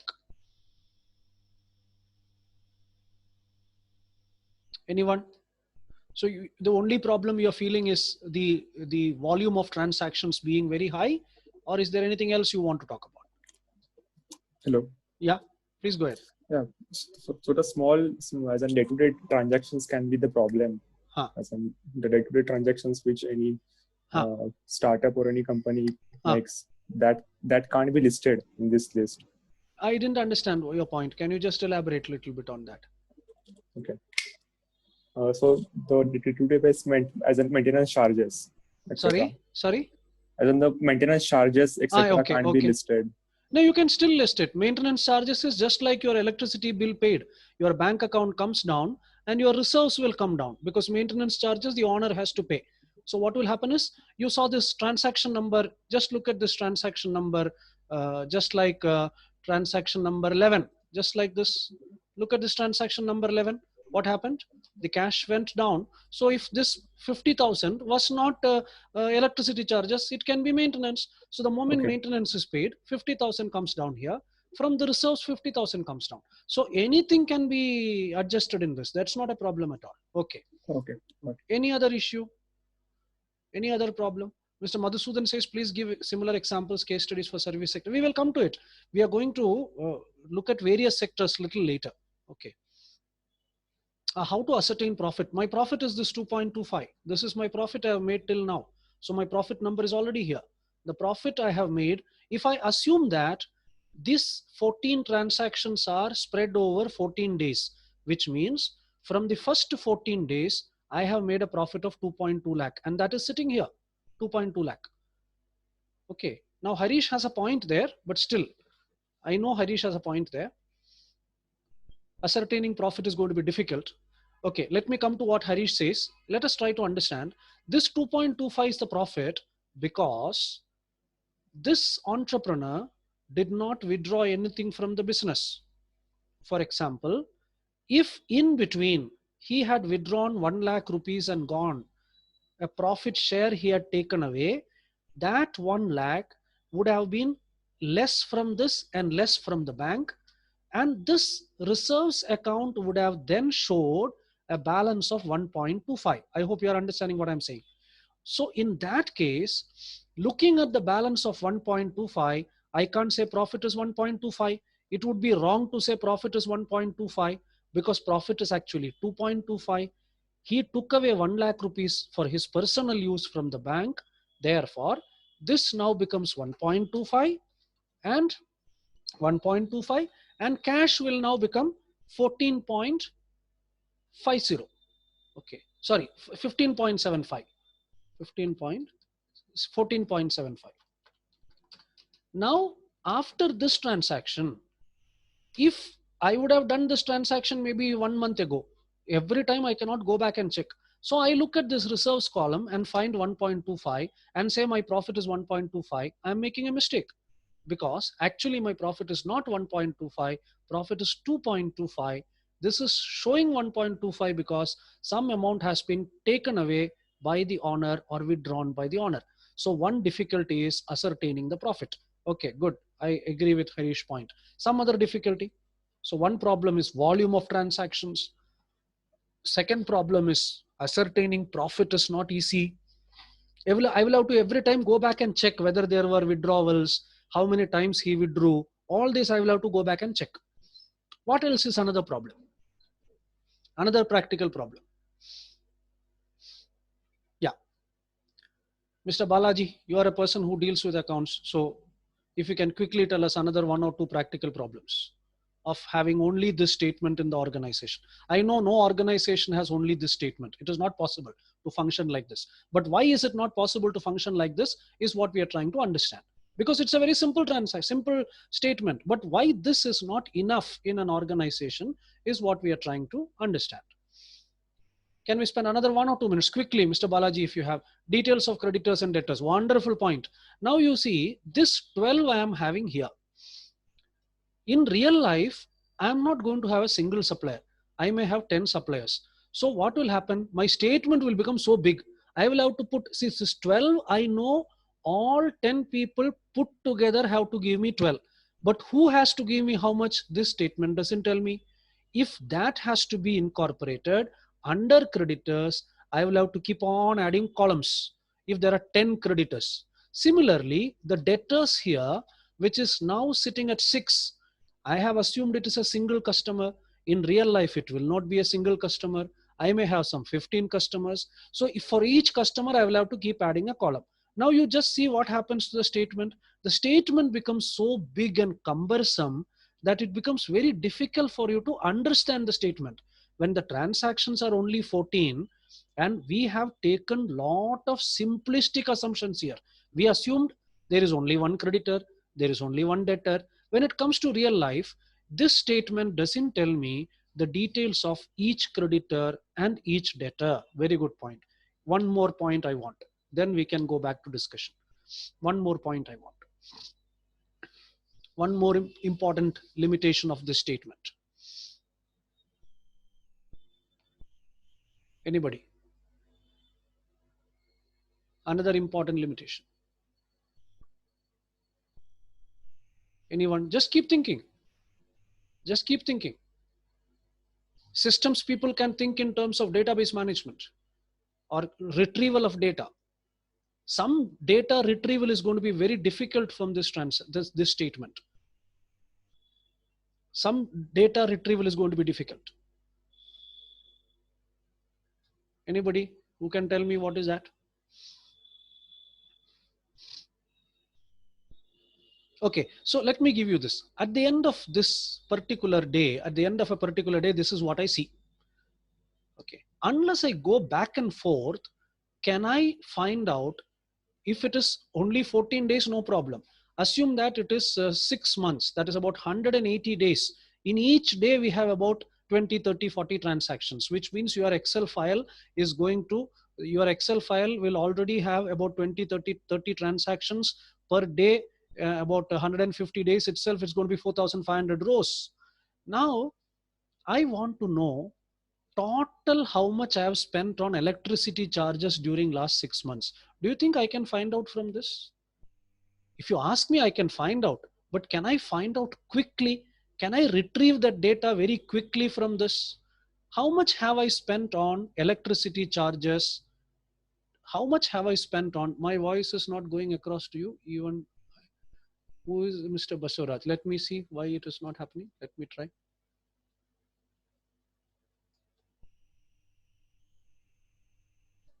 Yeah, I have unmuted you. Can you talk now? Can you unmute and talk now? Mr. Basuraj?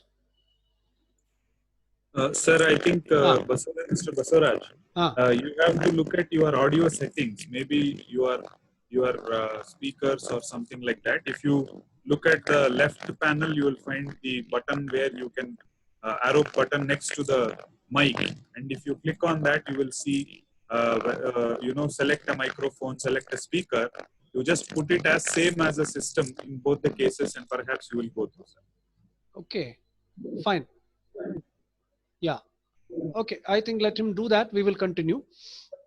So therefore, I won't be able to know how much electricity I've spent on electricity during last 6 months.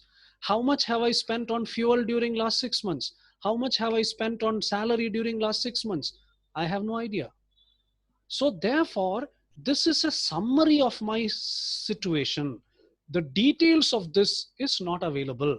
So in real life, what happens is, we don't prepare this on a daily basis. In spite of that, what we do is, whenever there is a transaction, you have seen one thing here. One thing I want all of you to understand is, Can you show me any transaction out of these 14 transactions which affected only one item in this statement? Is there any transaction which affected only one item? Only one item, nothing else changed. Can you show me anything? Impossible.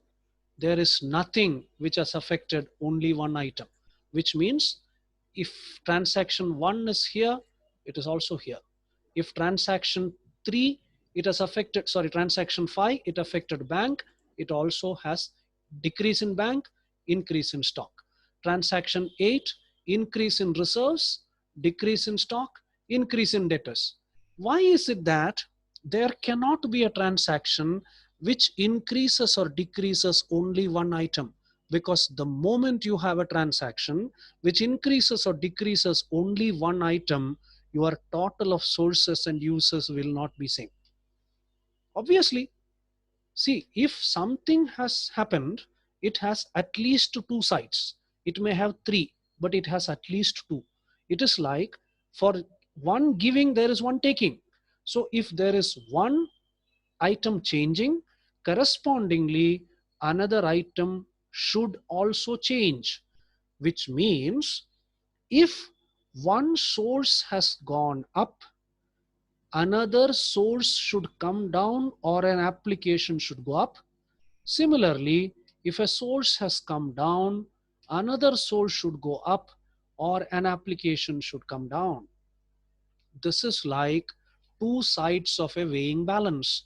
The two sides of a weighing balance, one side I am keeping uses, one side I am keeping sources, they can never be mismatched, which means if they have to always balance together, if I remove something from one side, I should remove an equal quantity from the other side so that they are back to equilibrium. Or if I remove something from one side, I should substitute the same item in the same side so that it is back to equilibrium. Is this clear to all of you? Have I made sense to what I'm saying now? So imagine it is like a balance. I have told you your sources and uses can never be different, which means it is like a balance, weighing balance, which is always in equilibrium. That being the case, if from the left side of my balance, if I remove something, to bring this back to equilibrium, same quantity I should remove from the right side also. Or if I remove something from the left side, and if I don't want to do anything on the right side, another same quantity I should replace on the left side so that my balance is back to equilibrium. This is why you cannot have any transaction which will have an effect only on one item. That is why we say every transaction at least has two items to impact. Now, therefore, whenever there is a transaction, we are not going to create a statement like this. We are going to now keep separate account heads for each of them. Keep separate account heads. We will say one account is called bank, one account is called furniture, one account is called capital, one account is called loan, one account is called creditors, one account is called debtors. I'm not getting into the basics of accounting because I don't want all of you, I'm not teaching you accounting here. I'm teaching you understanding financial statements. Therefore, let us not worry about that accounting. Let us also not worry about certain things like debit, credit and all. I don't want to get into that. I am only saying now when you have certain accounts like this in real life, which means there will be a salary account, there will be a electricity charges account, there will be a cash account. Now, the moment I am paying electricity charges, what will happen? I will add that in the salary, I mean electricity charges account, I will add and I will deduct this amount from my cash account. So, or bank account. Cash and bank I will be interchangeably using. So that is one of the limitations of accounting professors. We always say cash for bank and bank for cash. So please pardon me for that. Now what happens? I have paid salary. So what do? I have paid 50,000 salary on 31st December. So on 31st December, I will write salary paid 50,000. In the cash account, I will write 31st December, salary paid cash account down by 50. Now you see, after 6 months, I want to know how much salary I have paid. I have to only look at the total of salary account. I don't have to search for it. It is available there. I just total the salaries of 6 months. I get the total payment for that month. So this is one thing. Sorry. Therefore, let us go back and learn some more things. Now, let us come to this transaction. What are the lessons we have learned from this? We have seen that we always have, see this is what I want to show you. We always have, now, before coming to that, yeah, we always have capital plus liabilities equal to assets. Now, this uses of funds or application of funds are known as assets. Capital is the money that is brought in by the owner, and liability is all the money that I or the business owes to outsiders. So for example, if you look at this, here the capital is 10 lakh plus 2.25. Why 2.25? Because this is also owner's money he has allowed to keep in the business. I have to pay 18 lakh loan, 12 lakh to creditors. These two are my liabilities. What are my assets? Cash in bank is my asset, rent advance is my asset, furniture is my asset, stock is my asset, and debtors is my asset. So total of this applications is always equal to total of my sources. Now, from these items, now look at these transactions. Out of these transactions, now if you look at these transactions, let us look at these transactions. This is what I was telling you. If you look at this transaction, started business with owner's capital. Capital went up, bank went up. Took loan, loan went up, bank went up. Paid rent, advance went up, bank came down. Furniture, furniture went up, bank came down. Sold goods 2.5, stock came down, bank went up, reserves went up. Look at this. Is there a transaction which has affected only one item? No. You will never have a transaction which has not affected, which has affected only one item. Now let me ask you, out of these transactions, when at the end, when I am closing at the end of my 14th day, out of these, this 10, what are the balances remaining now? These are all the balances remaining now, which means I have no balance remaining on salary. I've already paid it. I have no balance remaining on payment of electricity bill. I have already paid it. I have balance of 12 lakh to be paid to creditors. I have balance of 6 lakh to be received from customers. I have balance of 11.5 lakh stock lying in my lying in my stores. I have 7 lakh worth furniture lying with me. I have 2 lakh rupees which I have paid to the landlord or the owner of the building. He has to pay me when I vacate it. So these are my balances that I am carrying forward to the 15th day. Therefore, now I am rearranging my sources and application of fund. And when I prepare a statement like this, where I rearrange my sources and application of fund, that statement is called as a balance sheet. What are my sources now? Same I have put. 10 is my capital, 2.25 is my reserves, 18 is my loan, 12 is my creditors. Total liabilities or sources of funds is 42.25. Where has this money gone? 7 lakh furniture, 2 lakh paid in the form of rent advance, goods of 11.5, debtors of 6 lakh, cash balance of 15.75, 42.25. This is at the end of 14th day. At the end of 14th day, these are the balances available with me, which I'm going to carry forward to my next year. I'm going to move this with this to the next day. Okay. Next period. I am going to move with these balances to the next period. So what is a balance sheet now? A balance sheet is a statement of sources and applications of funds as on a particular day. Now, during this period, how much profit I made, I want to know. What is that? Sale of goods. See, there are 2 sales done.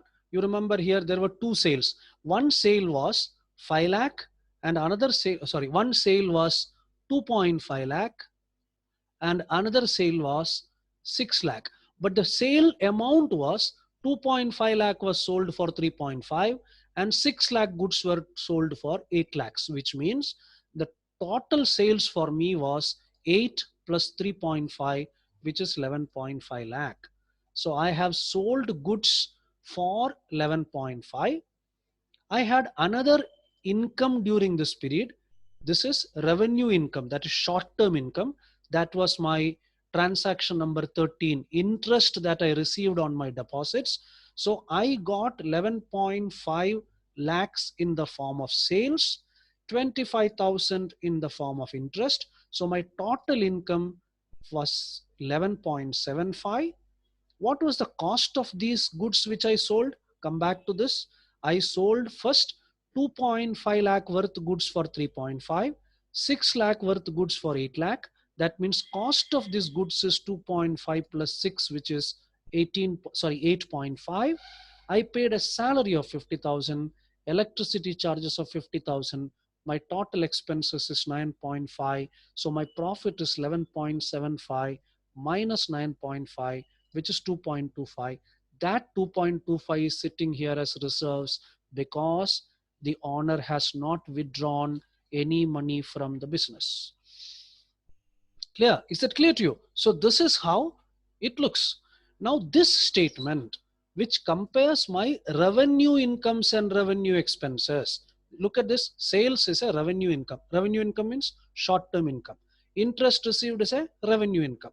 Cost of goods sold is the cost of the items which I have sold. Why am I not taking this entire stock here?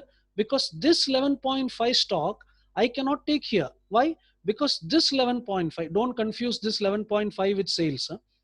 In this example, both numbers are same, but that does no meaning. This 11.5 is stock which is still lying in my store, which is not yet sold. This 11.5 is total of 8 and 3.5. Don't get confused. Next time I should change one number so that it doesn't look same. Actually, they're not same.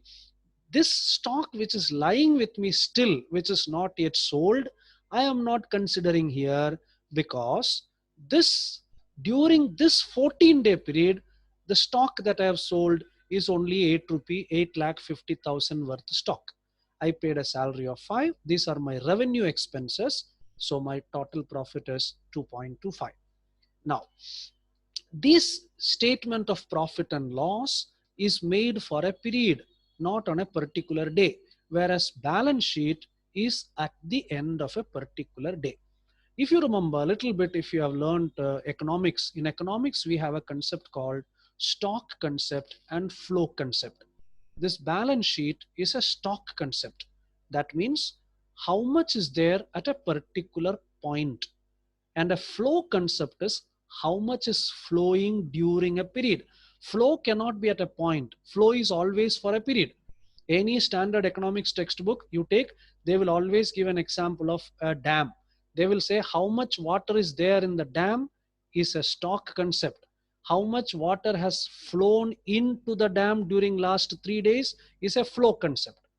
There is no point in asking how much water has flown in now. That question has no meaning.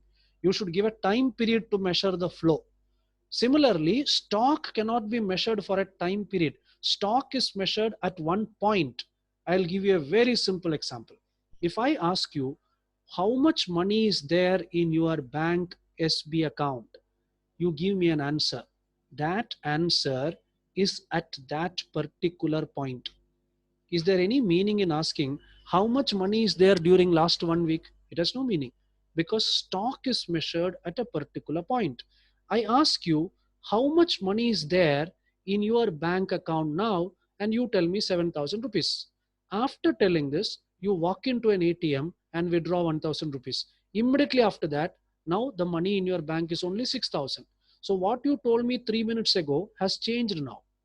Whereas if I ask you how much money has you withdrawn from the bank, this has to be for a period. You will ask me which period? How much money have you withdrawn? If I ask you, you cannot answer unless I tell you the period also. During last 10 days, how much have you withdrawn? Or during last 1 month, how much have you withdrawn? then you can answer it. So that is a flow concept. Okay. Now balance sheet is a stock concept, whereas P&L account or a statement of profit and loss is a period concept. This is prepared for a period, and this is prepared for a particular point in time. Is there any doubt anybody has? Have you all understood what is a balance sheet and what is a profit and loss account or statement of profit and loss? Anybody has any doubt? Please key in if you have any doubt. Anybody has a doubt? Shall we move on?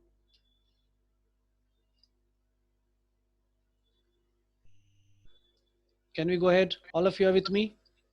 Sir, Yeah. how to make a profit and loss statement? What we do in profit and loss statement is we consider all revenue incomes. What I meant by revenue incomes, you remember in the in the PPT I showed you, all my short-term incomes or incomes which are having benefits of less than 1 year incurred during that particular period. Profit and loss account is for a period. I can do it for 1 month, 6 months, or 1 year.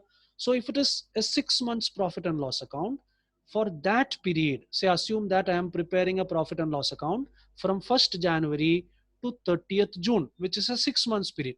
I will consider all my revenue inflows and I will consider all my revenue outflows, which means inflows which are having less than 1 year benefit and outflows which are relating to less than 1 year benefit.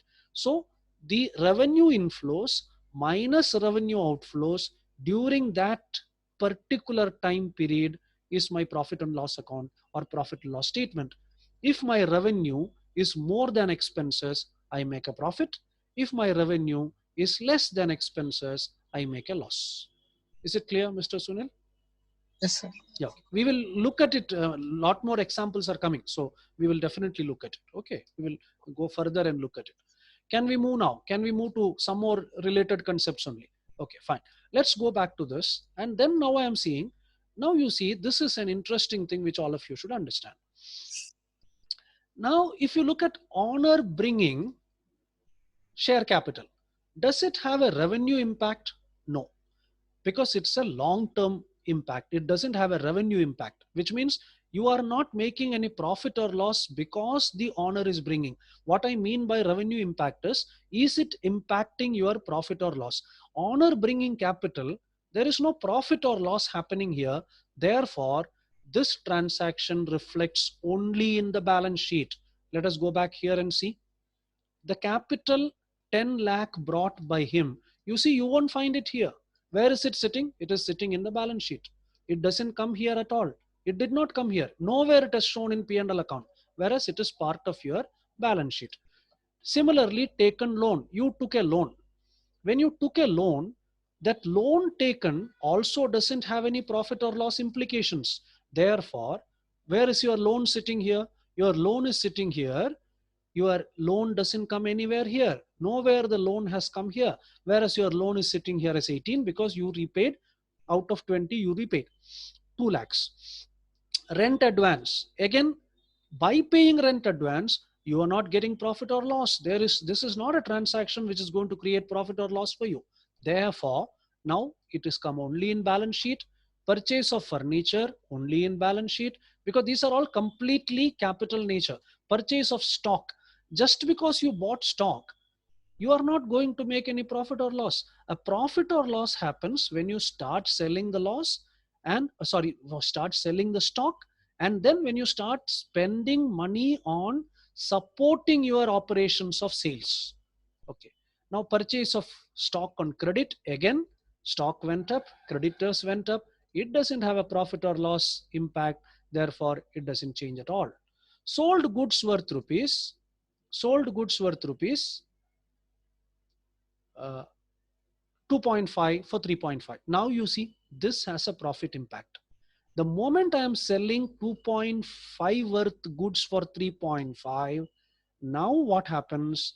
Now I have a profit revenue impact is there, and this transaction gets reflected in balance sheet as well as P&L account. Why it gets reflected in balance sheet? My stock comes down. Stock is something which sits in my balance sheet. It has come down. Bank has gone up. Bank balance sits in my balance sheet. It has gone up. Reserves sits in my balance sheet. It has changed. Now it has come in P&L account also. Look at this. Just look at this. My sales, this 11.5 includes that sales. The first sales of 3.5 is part of this 11.5. This 11.5 is made out of 3.5 plus 8. So that 3.5 has sat here. It had an impact on stock because stock went down. It had an impact on cash. The cash went down.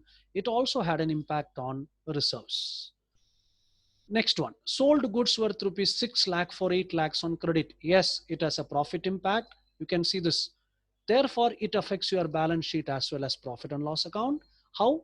See this, this 11.5 again is comprising of 3.5 and 8. That 8 is a sales made by you now. Again, it has an effect on the stock. It has an effect on debtors. It also has an effect on your reserves. Then your this transaction of paying salary, obviously the moment you pay salary, your profit is coming down, because salary is an expense which is required for paid to the staff who are helping you to generate the revenue. So payment of salary reduces your profit, therefore it has an impact on revenue. This comes in balance sheet as well as P&L account. How? Look at the balance sheet. It has affected your cash, it has reduced your reserves. Salary is sitting here in P&L account as an expense. Now, again, you paid 3 lakhs to suppliers. Payment of suppliers doesn't affect your profit or loss. This was like loan repayment. You had to pay them 15 lakhs, out of which now you paid 3 lakhs. Because of this, you are neither making profit nor making a loss. Therefore, it has no impact on your P&L account. It has impact only on balance sheet. Paid electricity charges. Again, the moment you pay electricity charges, your profits will come down because it has to be paid out of your profits. Therefore, this has an impact on, it has a revenue impact. Therefore, it has an impact on balance sheet and P&L account. Received 2 lakh from customers. When you receive 2 lakh from customers, please understand, this is something which people get confused. They ask me, I have sold goods to him and he has paid me now. When I sold goods to him, there was profit, isn't it so? So why do you say that when I receive 2 lakh from customers, it has no profit or loss impact? I am saying no. Revenue impact, I am saying no. But when I have sold goods to a customer, I actually have made profit. No. So when I collect money from him, why do I say there is no revenue impact? Can you think? Why am I saying there is no revenue impact now? Any idea? When I collect money from customers, it doesn't come to P&L account. It straight away affects only my balance sheet, because I am saying collecting money from customers doesn't have a revenue impact, or it doesn't have a profit or loss implication. But you can ask me, this is a customer to whom I have sold goods, and while selling goods, I have sold him on profit. So now when he is paying me, why is it said that there is no profit loss implication? Anybody can answer this? Did you understand my question? This is a genuine doubt. People feel customer is paying me. Obviously, he has to pay me. He is not going to pay me only the cost. He is going to pay me profit also. So when he is paying me an amount which includes profit also, why is it mentioned that it doesn't have a revenue impact? Anybody? Why do I say it doesn't have a revenue impact? Anyone? You can either type it in the chat box, sold goods from creditor. No, not because of that. It is not because of that. Why is that? I am saying receiving money from customer doesn't have a profit or loss implication. I am assuming that now. Again, I am telling you, I am making this world a very simple world and a straightforward world. I am assuming that 2 lakh when he pays me, he is paying me fully. That means in the sense he had to pay me 2 lakh, so he paid me 2 lakh. So that inherent assumption I am taking. Okay. Why am I saying it doesn't have a profit or loss implication? Anybody? Understanding this is very crucial, because many times people get confused here. Why is it that there is no profit loss implication for this? It looks as if there is, but I'm saying it is not there. Why? That is the answer. Mr. Janardhan has clearly given. It is already entered in sale of goods. Let us go back to the transaction and try to understand this. Now assume that here he has paid me 2 lakh. Let us assume he had paid me entire 8 lakhs. Okay, let us assume. Then this would have become 0. Entire 8 lakh he had paid me. But when did this 8 lakh come here? In transaction number 8, when 6 lakh rupee goods was reduced and I had entered 8 here, the entire profit of 2 has been recorded. Now when he pays me, am I making any more profit? No. The entire profit has already been accounted for. Now the payment that he is giving me is only a payment part of it, not profit part of it. He is not going to pay me more than 8. He is going to pay me 8 only. Therefore, this profit of 2 lakh on this was already recorded. And when I recorded this, look at this transaction number 8. In transaction number 8, I said, yes, there is a revenue implication, and I said it is going to reflect in balance sheet and P&L account. Tomorrow when he pays me that, I am not going to make any more profit or loss because the profit of 2 lakh has already been accounted for. Is it clear to all of you? Have you all understood the logic, what I am saying now? Is it clear? Anybody has a doubt, please ask me if you have any doubt. Is it clear to all of you now? Why I am saying when I am collecting money from customer, it doesn't have a profit implication. Is it clear? All right. So let us look at the last 2 transactions now. I received 25,000 interest. Obviously, it has a profit implication because receiving this is for the honor. So there is a profit implication. It will have impact on balance sheet and P&L account. Look at this P&L account. It comes and sits here in the form of interest. See, interest received 25,000. It comes here. Okay. Now the last transaction, repaid loan of 2 lakh. Again, when I'm repaying the loan, there is no profit or loss in that. When I'm paying interest on the loan, it will have a profit or loss implication. Repayment of loan doesn't have a profit or loss implication. Therefore, it is not going to affect my P&L account. It is going to affect only my balance sheet. So what is it that we are understanding from this? Our summary of learning is, under all circumstances, capital plus liabilities is equal to asset. Transactions which do not involve revenue, income, or expenses do not affect reserves. Transactions involving revenue, income, and expenses affect reserves. And there is no transaction which affects only P&L account. Show me anything which affects only P&L account. There is no transaction. There are many transactions which will have reflected only in balance sheet, but there is no transaction which reflects only in P&L account. If there is a reflection in P&L account, it will also reflect in balance sheet. Okay, it is only balance sheet is possible. Balance sheet and P&L is possible.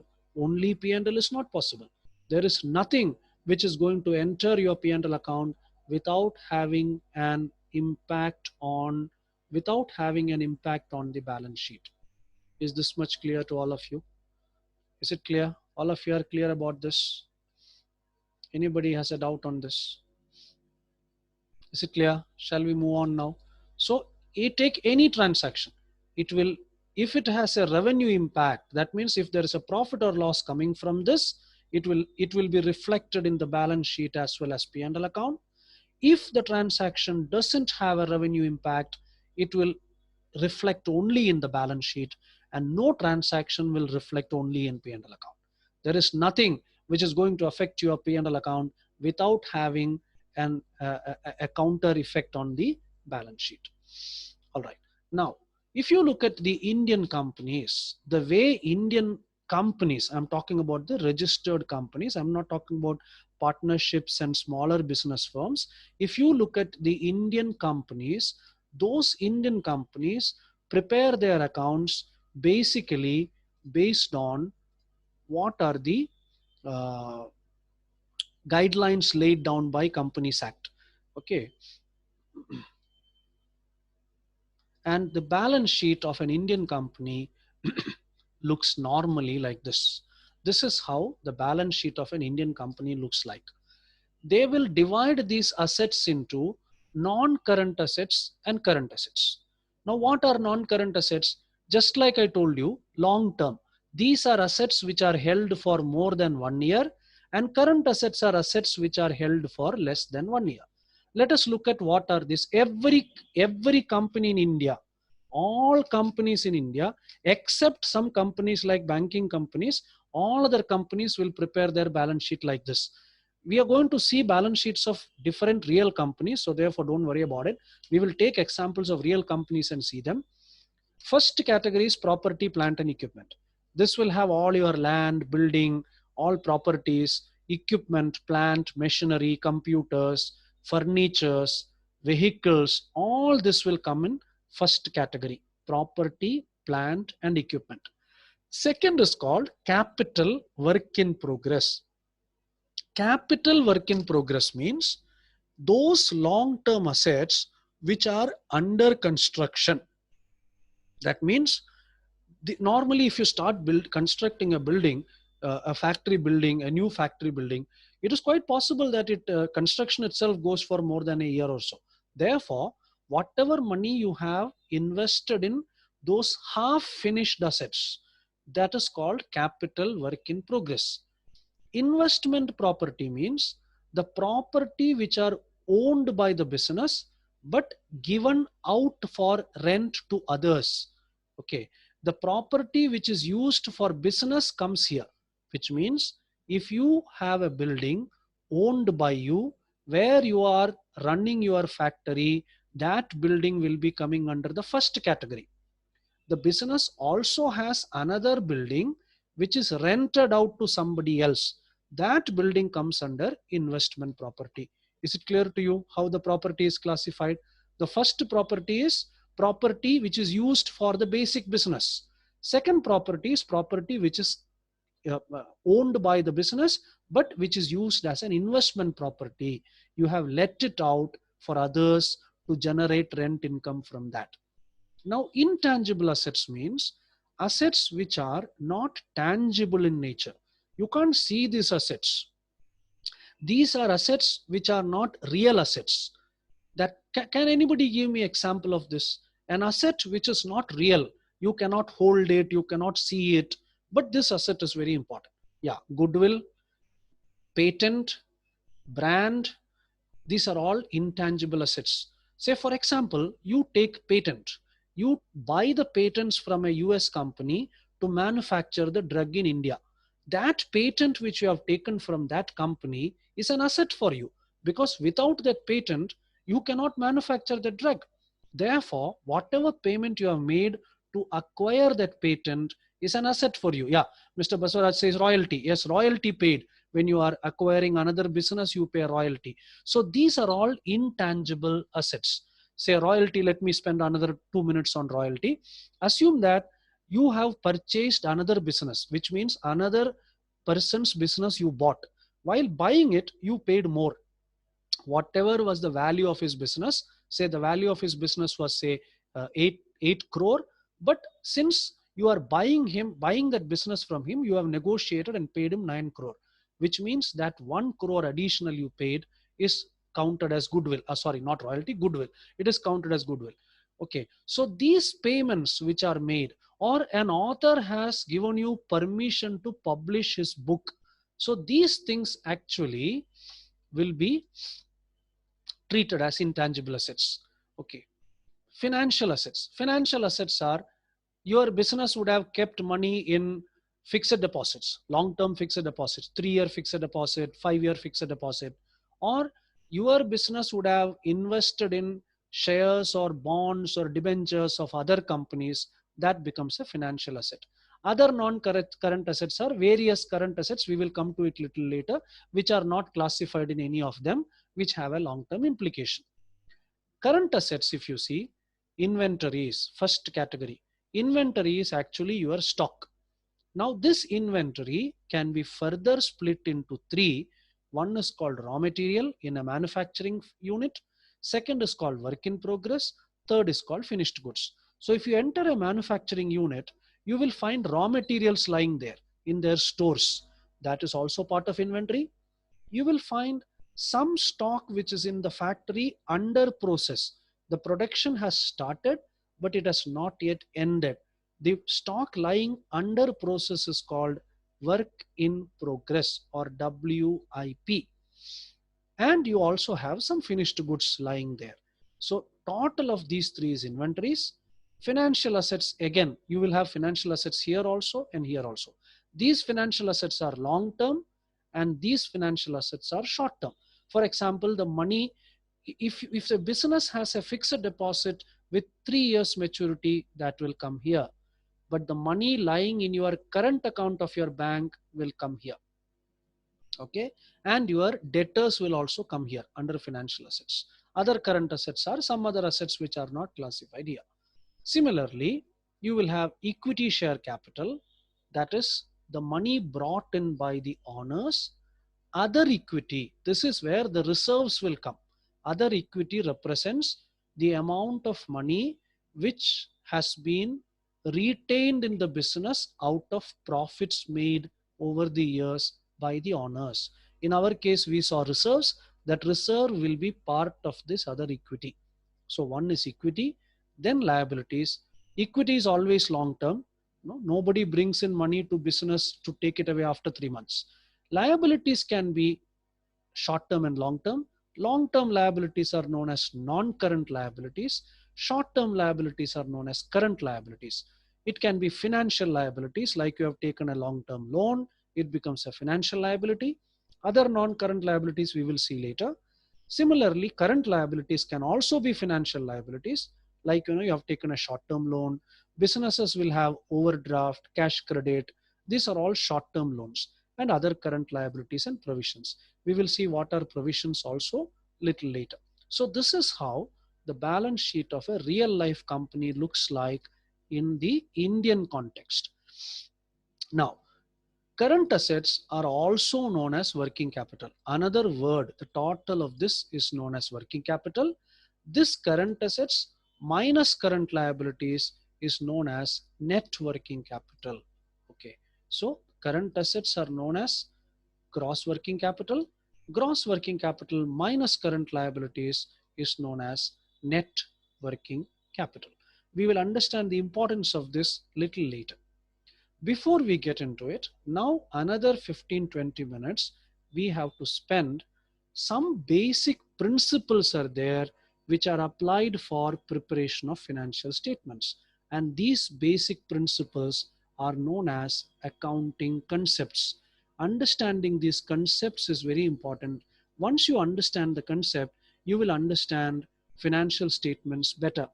So what we will do now is we will quickly go to those concepts and try to understand them one by one and understand the meaning of them. Some of these concepts require a lot of explanations and it can be explained in deep, but we are not going to get into that. We will only look at the basics of these accounting concepts and then come back. Okay, so let me just open those accounting concepts for you.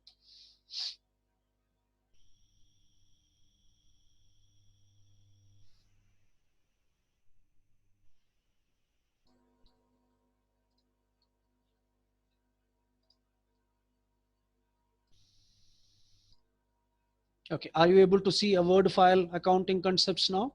Are you able to see this Word file now, all of you? Can you see this Word file on your screen? Yes, okay, fine. Now, one by one, let us see. These are concepts related to balance sheet as well as concepts relating to profit and loss account. Let us first look at the concepts which are related to balance sheet.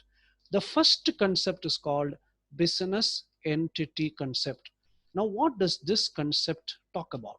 It says business is treated as a separate entity from the owners. Therefore, all properties and liabilities of business are separately treated. That is the reason why capital is shown as liability in the balance sheet. Why is capital shown in the liability side? Actually, capital is owner's money. Why are we saying it is liability? That is because whatever it is, it may be a company, it may be a partnership, it may be a sole traders business. Even there, business is separate from the owner. This separation is very important. If this separation is not done, what is the risk? Why do I need this concept? Unless I do this separation, I won't be able to correctly ascertain the results of business. I cannot ascertain the results of business. I always keep giving this example in my class. Let us take a very small businessman.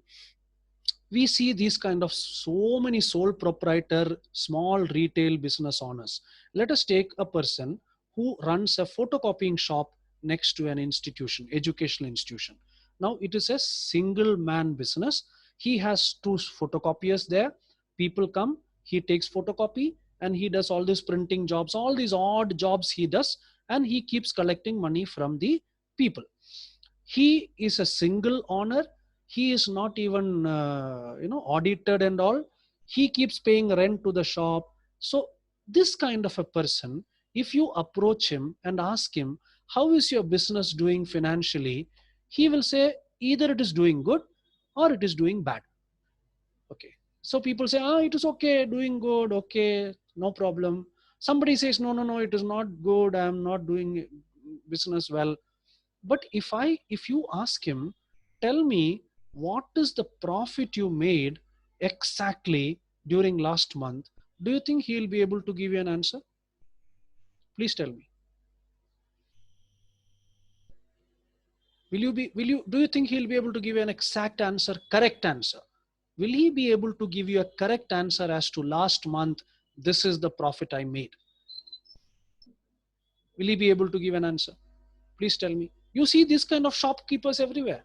We find so many small shopkeepers everywhere. And I'm asking, he will be having a feel of whether he is making profit or loss. Will he be able to give you a correct answer? Yes, last month, 12,350 rupees is the profit I made. Will he be able to give you a correct answer? Yes or no? Please tell me. How many of you feel? We find these people everywhere. No, just come out of my house, I find so many such people. Somebody who sells vegetables, somebody who sells fruits, somebody who sells milk, somebody who sells something, or somebody who runs a small shop of doing some odd jobs. Why is that the person is not able to tell me exactly what the profit or loss is? What is the reason?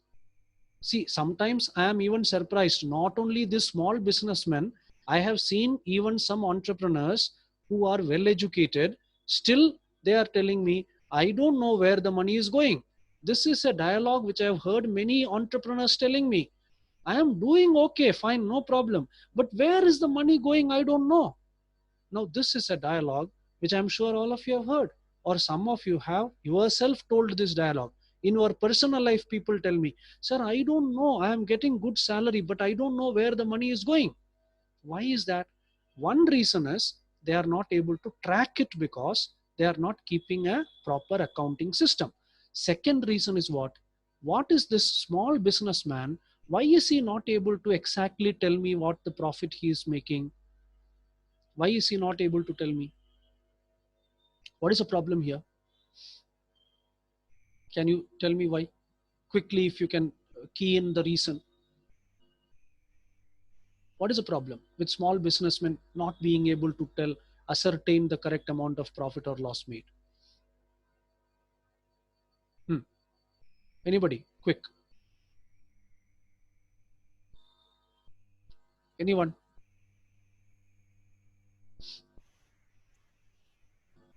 Sir, shopkeeper, he is not used from software tally and.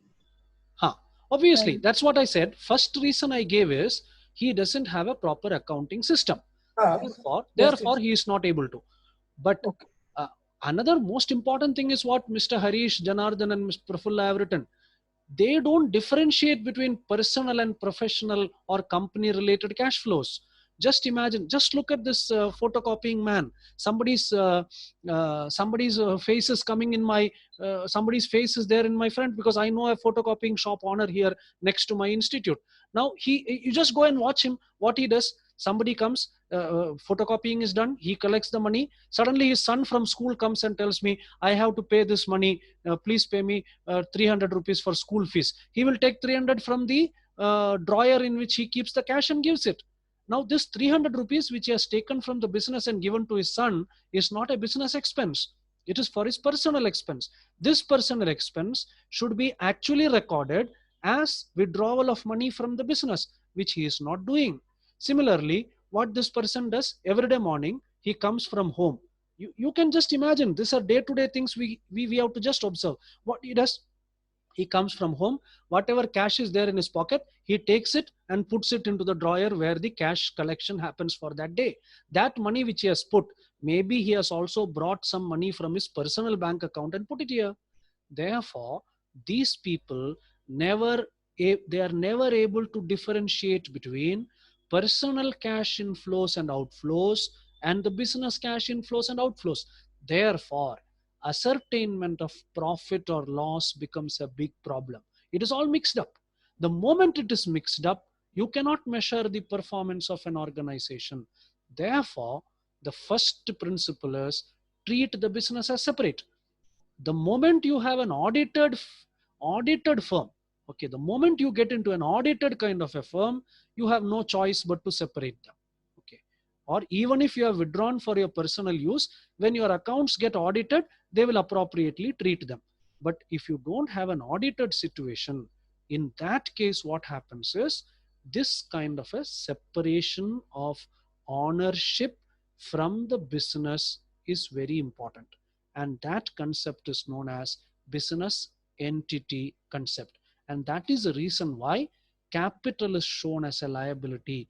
Balance sheet prepared for the business is balance sheet of the business, not the owner. Therefore, the money given to the business by the owner is a liability to the business. I hope this last sentence you understood. The balance sheet that we prepare is not the balance sheet of the owner. It is the balance sheet of the business. Therefore, money given by the owner to the business is now a liability to the business. The owner can take it away. Owner has every right to take it. Okay. Therefore, this is the money which is belonging to the owner, which is invested in the business. Second is called going concern concept.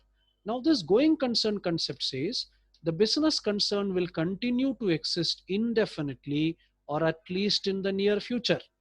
Now, if you are not expecting your business to run for long term, all your assets, these non-current assets, long-term assets will not be accounted properly. Now, when I am buying a furniture, or when I am buying equipment, when I am constructing a building, I am expecting that the business will go on forever, or at least for a near future long term. That is the reason why fixed assets, a new term comes. Fixed assets is another name for non-current assets or long-term assets. These long-term assets are recorded on a continuing basis, and only the depreciation is charged to profit every year. We have a new term called depreciation. We will spend little time to understand what this depreciation is. See, for example, let us assume that I have purchased a machine for which I have paid 10 lakh rupees. I am again making life little simple here. I have purchased a machine which I am expecting to use for 10 years and I have paid 10 lakh. Assuming that my usage of machine is spread over this 10 years now, out of this 10 lakh payment made, how much amount should I be allocating to my first year? 1 lakh rupees. Isn't it so? 1 lakh rupees. Because I am going to use this for next 10 years. So if I have paid 10 lakh today, the 10 lakh is going to be spread over next 10 years. So it is like using this asset worth 1 lakh rupees every year. So only when I use this out of the 10 lakh worth asset, if I use this or if I use up the asset for 1 lakh rupees every year, at the end of 10 lakh, it will become zero. That is when the life of the asset comes down. This 1 lakh rupees is my expenditure, share of expenditure, which can be considered as expense for this year. So this share of expense, which is there every year, is called depreciation, or I am now depreciating the asset every year at a particular amount. There are two types of depreciations. One is, generally there are two. One is called uh, straight line method, or we are just taking the asset, value of asset, dividing it by number of years, which means if it is a 10 lakh machinery, I'm going to use it for 10 years. I will say its usage every year is 1 lakh. Second method is called written down value method, or WDV method. Some people also call this as diminishing balance method. In this case, we are not going to depreciate at the same amount, but we are going to depreciate at same rate. That means first year, if my 10 lakh rupees, if 10% is the usage every year, what will I do?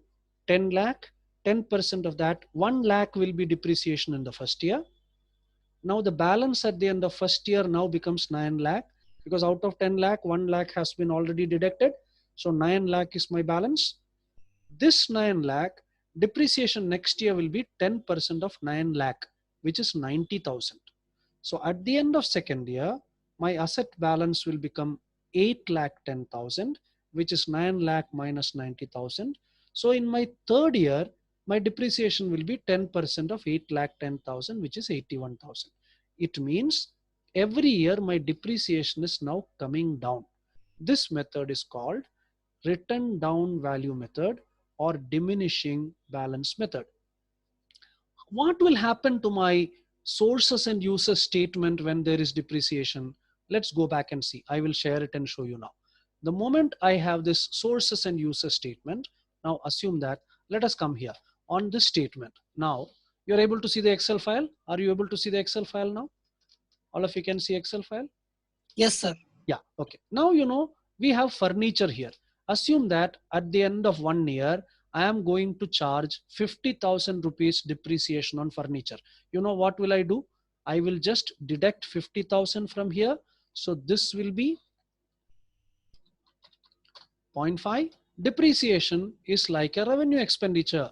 Therefore, I will deduct it from my reserves. Sorry, this will become minus 0.5. After that, if you see, the capital will be 10 itself. Capital will be 10 itself. My reserves will become now 1.75. My loan creditors, nothing will change. Total of this will be 41.75. There will be no change in cash. Cash will not change. My rent advance will not change, whereas my furniture will now become 6.5. Stock will not change. Debtors will not change. If you look at the total of this, that also is 47.5. So this is how depreciation works. Whenever I depreciate an asset, I reduce the value of that asset and my reserves will come down. In the balance sheet, after this, what will happen? My furniture will not be sitting at 7. It will be sitting at 6.5, and my reserves will not be 2.25. It will be sitting as 1.75. Now this is a transaction which has a profit or loss implication. The moment it is 2.25, this profit also, sorry, the moment it is 1.75, profit should also be 1.75. So one expense will come here as depreciation 0.5. So my income will be 11.75. Now my total will be 10. So 11.75 minus 10, 1.75. Reserves will be 1.75. My furniture will be 6.5. Again, everything will match. All of you have understood? Understood my explanation, how depreciation gets in? Anybody has a confusion? Do you want me to quickly explain once again how depreciation affects all these transactions? Any doubt anybody has, or shall I move on? Anybody has a doubt on how the depreciation affects the balance sheet and P&L account? All of you have understood? Clear? Shall we move? Go back to accounting concepts? Okay, fine. Let's go back to accounting concepts now.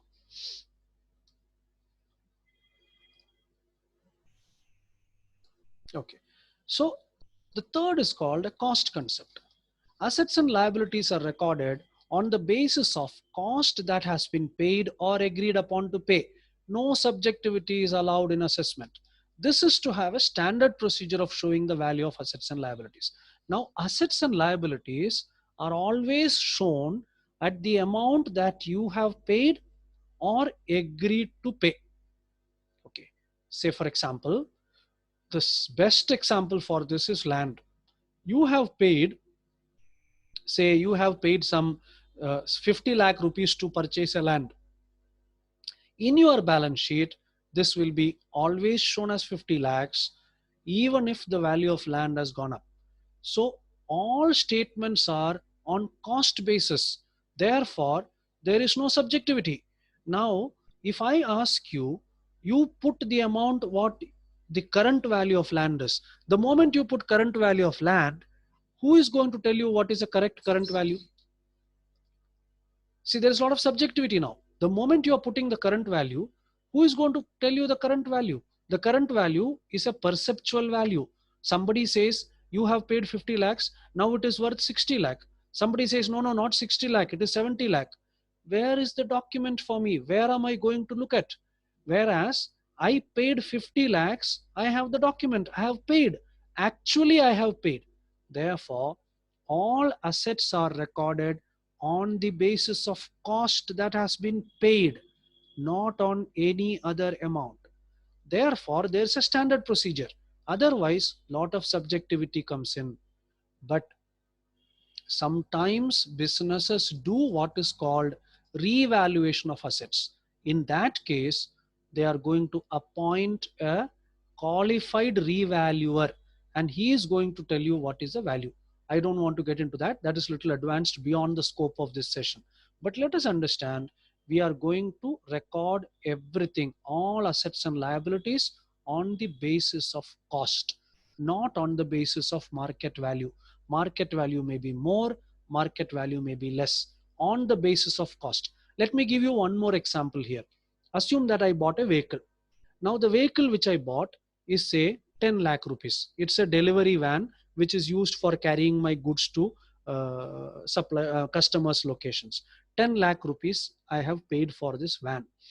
Now at the end of 1 year, assume that I am using a 10% depreciation on this. Therefore, 10 lakh rupees is my cost. 10% depreciation, 1 lakh gone. In the balance sheet, this delivery van will be shown as 9 lakh rupees. But I'm sure if you want to sell this van after 1 year, you probably will not get 9 lakh. You will get much less than that. But that is not what is considered while preparing my balance sheet.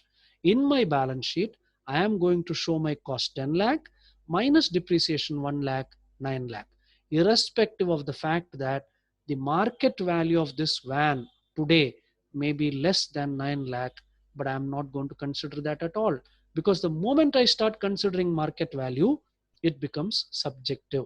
Market value becomes actual value only when it is paid or received. Till then, it is only a perception. Let me be very clear on this again. Look at the land value.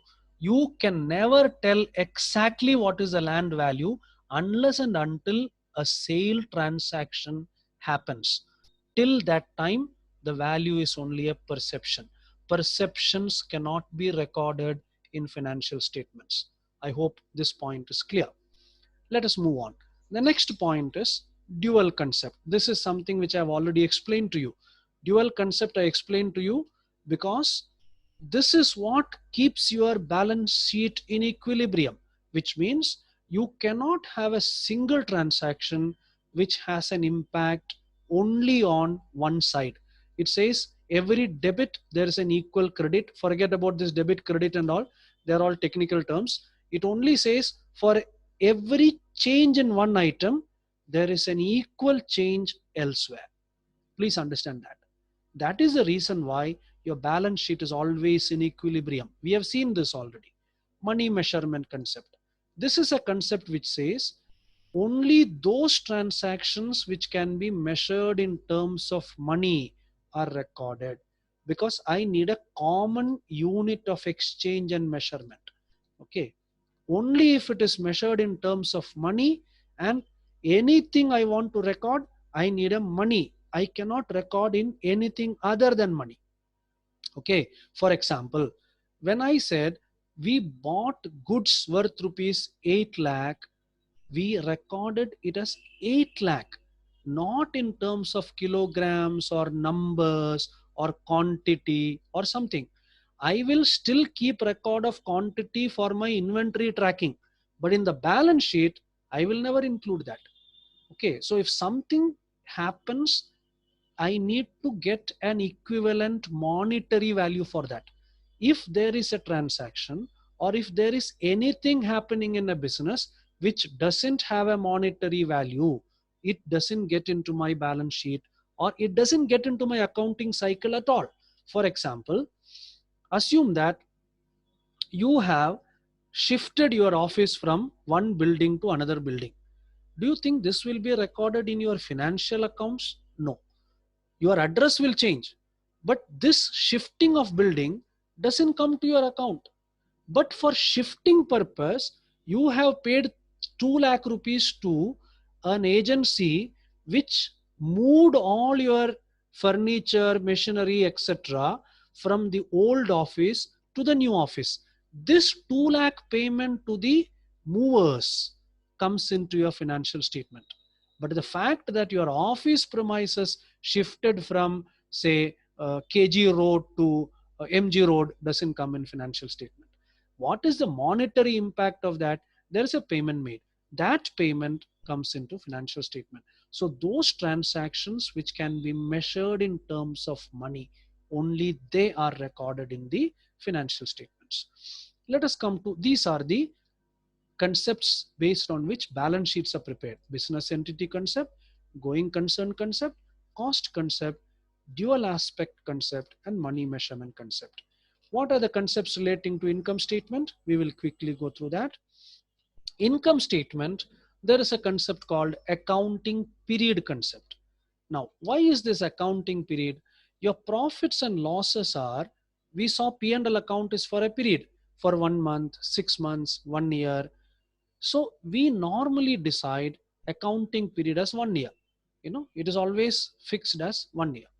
Now, unless and until I decide which is my accounting period, I cannot measure my profit and loss.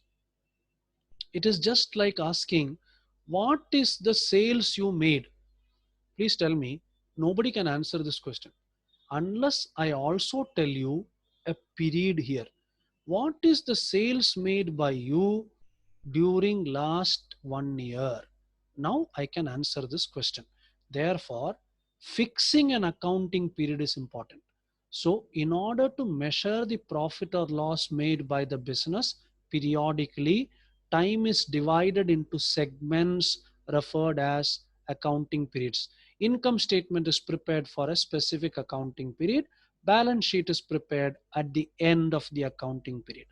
We saw our balance sheet was as at the end of 14th day, whereas our P&L account was for a period of 14 days.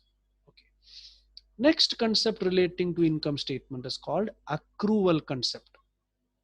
Accrual concept.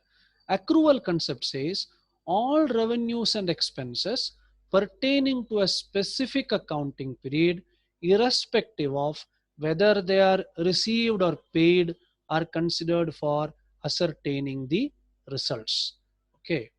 Now, I want to know, see, the moment I say, let us assume I have an accounting period from April to March. That is what normally every business has in India. April this year to March next year. So if my accounting period is from 1st April 2019 to 31st March 2020. Now my question is, which all revenues and expenses should I consider for this period? Let us take two examples.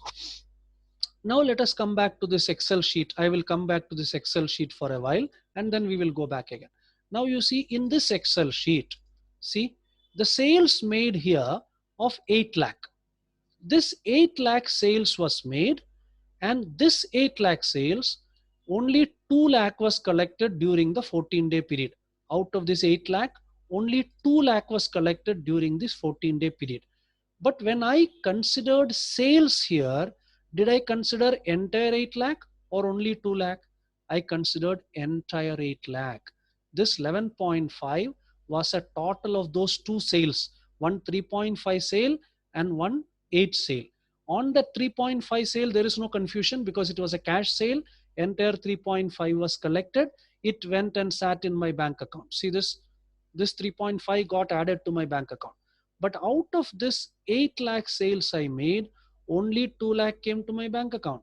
But still, did I consider only 2 lakh or I considered 8 lakh? I considered entire 8 lakh, which means I am going to consider all sales made during this 14-day period, irrespective of whether I have received the money or not.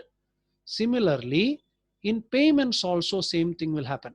For example, there may be a situation where there is a payment which is due, but I have not paid.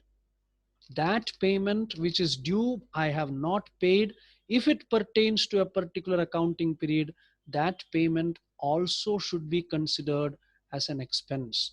Let us take one or two examples here to understand this. Assume that you have to pay, say, you have taken a loan on 1st January. Okay, a loan on 1st January. It is a 1-year loan on which you have to pay interest of say 12,000 rupees. Forget about the amount of loan. Now you have to pay interest of 12,000 rupees. This interest has to be paid in 2 equal installments, one at the end of June and one at the end of December. I think I'll do, some people may be finding it a little difficult to get it. So let us say the loan was taken on 1/1. Okay. And the interest on this loan, it is a 1-year loan. It is a 1-year loan.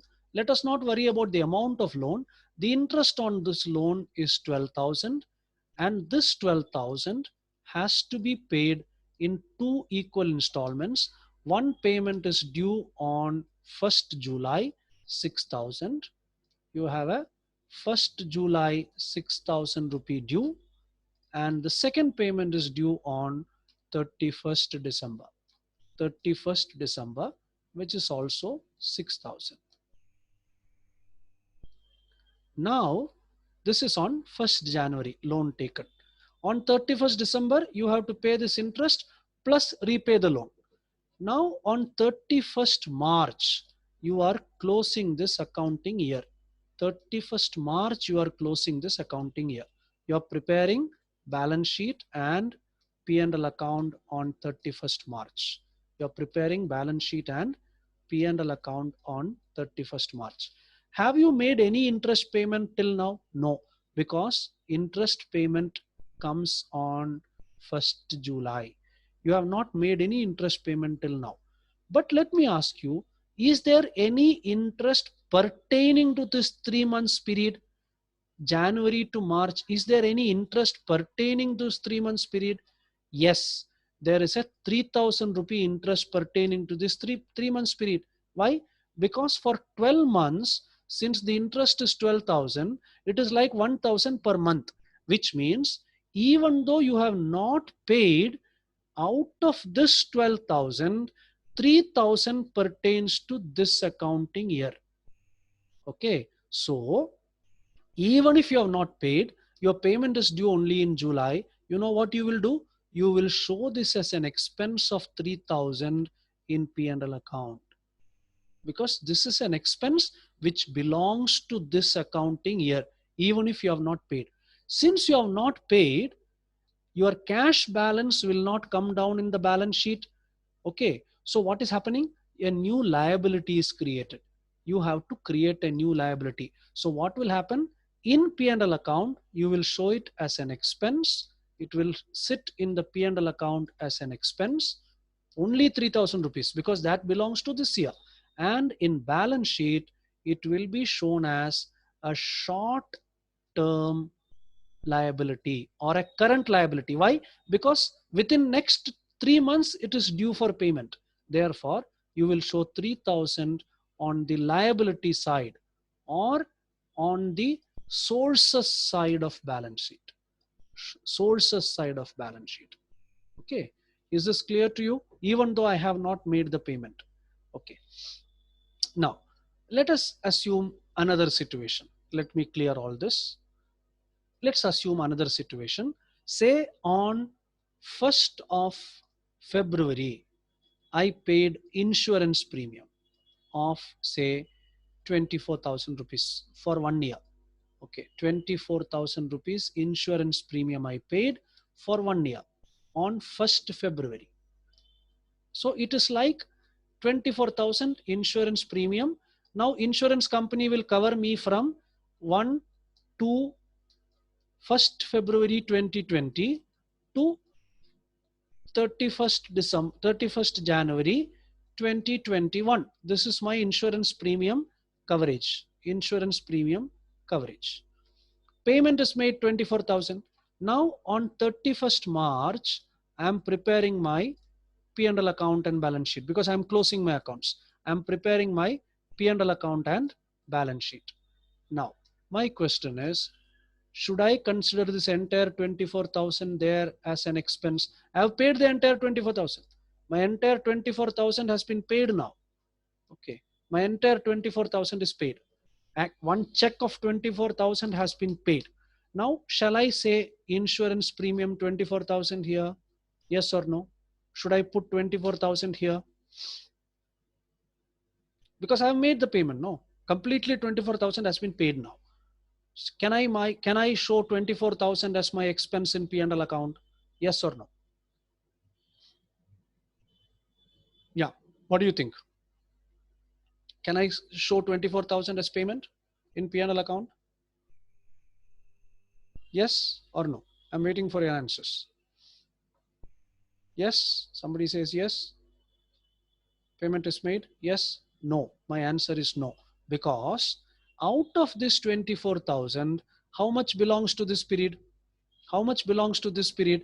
My balance sheet is on 31st December 2020 and P&L account is for 1st April 19, 1st April 19 to 31 320. My P&L account is from 1st April 19 to 31 320. Out of this 24,000, only 2,000 belongs to this year. Only 2,000. Why? It is 2,000 rupees per month. Remaining 22,000 belongs to next year. So you know what I will do? Now cash has already gone down 24. So what I will do? I will show 2,000 as insurance premium in P&L account, and the remaining 22,000 I will show as an current asset in my balance sheet, because this 22,000 is something, the benefit I will receive next year. I have not got the benefit of 24,000, only 2,000 rupee benefit I have got this year. Remaining 22,000 will go to my next year and sit in the balance sheet as a current asset. Any doubt anybody has? We are already 5:08 now. So what we will do is, we will look at the other two concepts. There are two more concepts relating to income statement that we shall see tomorrow. And then we will also look at some of the real life balance sheets and P&L account of few companies from various sectors. Then we will get into analysis. We will also look at the financial statements of a company, annual report. How does it look? What are the contents of an annual report of an Indian company? Then we will get into how do we analyze this annual reports. Actually, we are going a little slow, but that doesn't matter. today was the first day, so therefore obviously there were, people had to join and all that, so that problem will not be there tomorrow. I will be logging in at 9:45 itself. I request all of you to please log in by 9:50, 9:55, so that sharp 10 we can start, and we will get full 3 hours of time tomorrow with a 10 minutes break at 10:30, at 11:30. Is that fine with all of you? Any doubt you have on whatever I have covered today? If you have any doubt, you can ask. Anybody has any doubt? Is the coverage okay? Are you able to understand? Am I going fast anywhere? Do you want me to slow down somewhere? Or do you want me to go still faster? You can tell me all this because you have listened to me for 3 hours now. Any quick, 1 or 2 quick suggestions for next 2 minutes, and then we close the session. Is the speed okay with all of you? Am I going fast or am I going slow? Am I very slow? Some of you feel, are you able to understand? Am I going slow? Or some of you feel I'm going very slow? Some of you might feel, because some people who know the fundamentals may feel I'm going. Is it okay? All right, fine. Any doubts you have? If you have no doubts, we will close the session now. All of you enjoy your evening. Now tomorrow morning, sharp 9:45, I will log in. So all of you can log in after 9:45. Sharp 10, we will start the session tomorrow. All right? Okay. Good night to all of you. We will meet tomorrow morning. Thank you. Okay, sir. Professor Rajesh is there?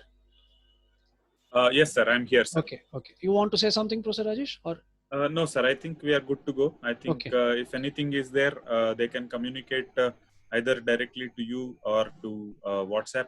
I hope you will create a group email ID today, so that we can share our PowerPoints and exercises. Yes. I will be sharing it after tomorrow's session because we are halfway through. Yeah. So after tomorrow's session, I will share the PowerPoint and this files. PowerPoint. Okay. Yes. Yeah. Professor Rajesh, if you can just mail me their email IDs and the details. Yes, sir. I will share them with you. Do you have their email ID, first name and last name? Because I need this. Yes, I think I have. I will share them. Yeah. Okay. Thank you, Professor Rajesh. Thank you. Welcome, Thank sir. you, all Welcome, of you. Yeah. We'll meet tomorrow. Thank you.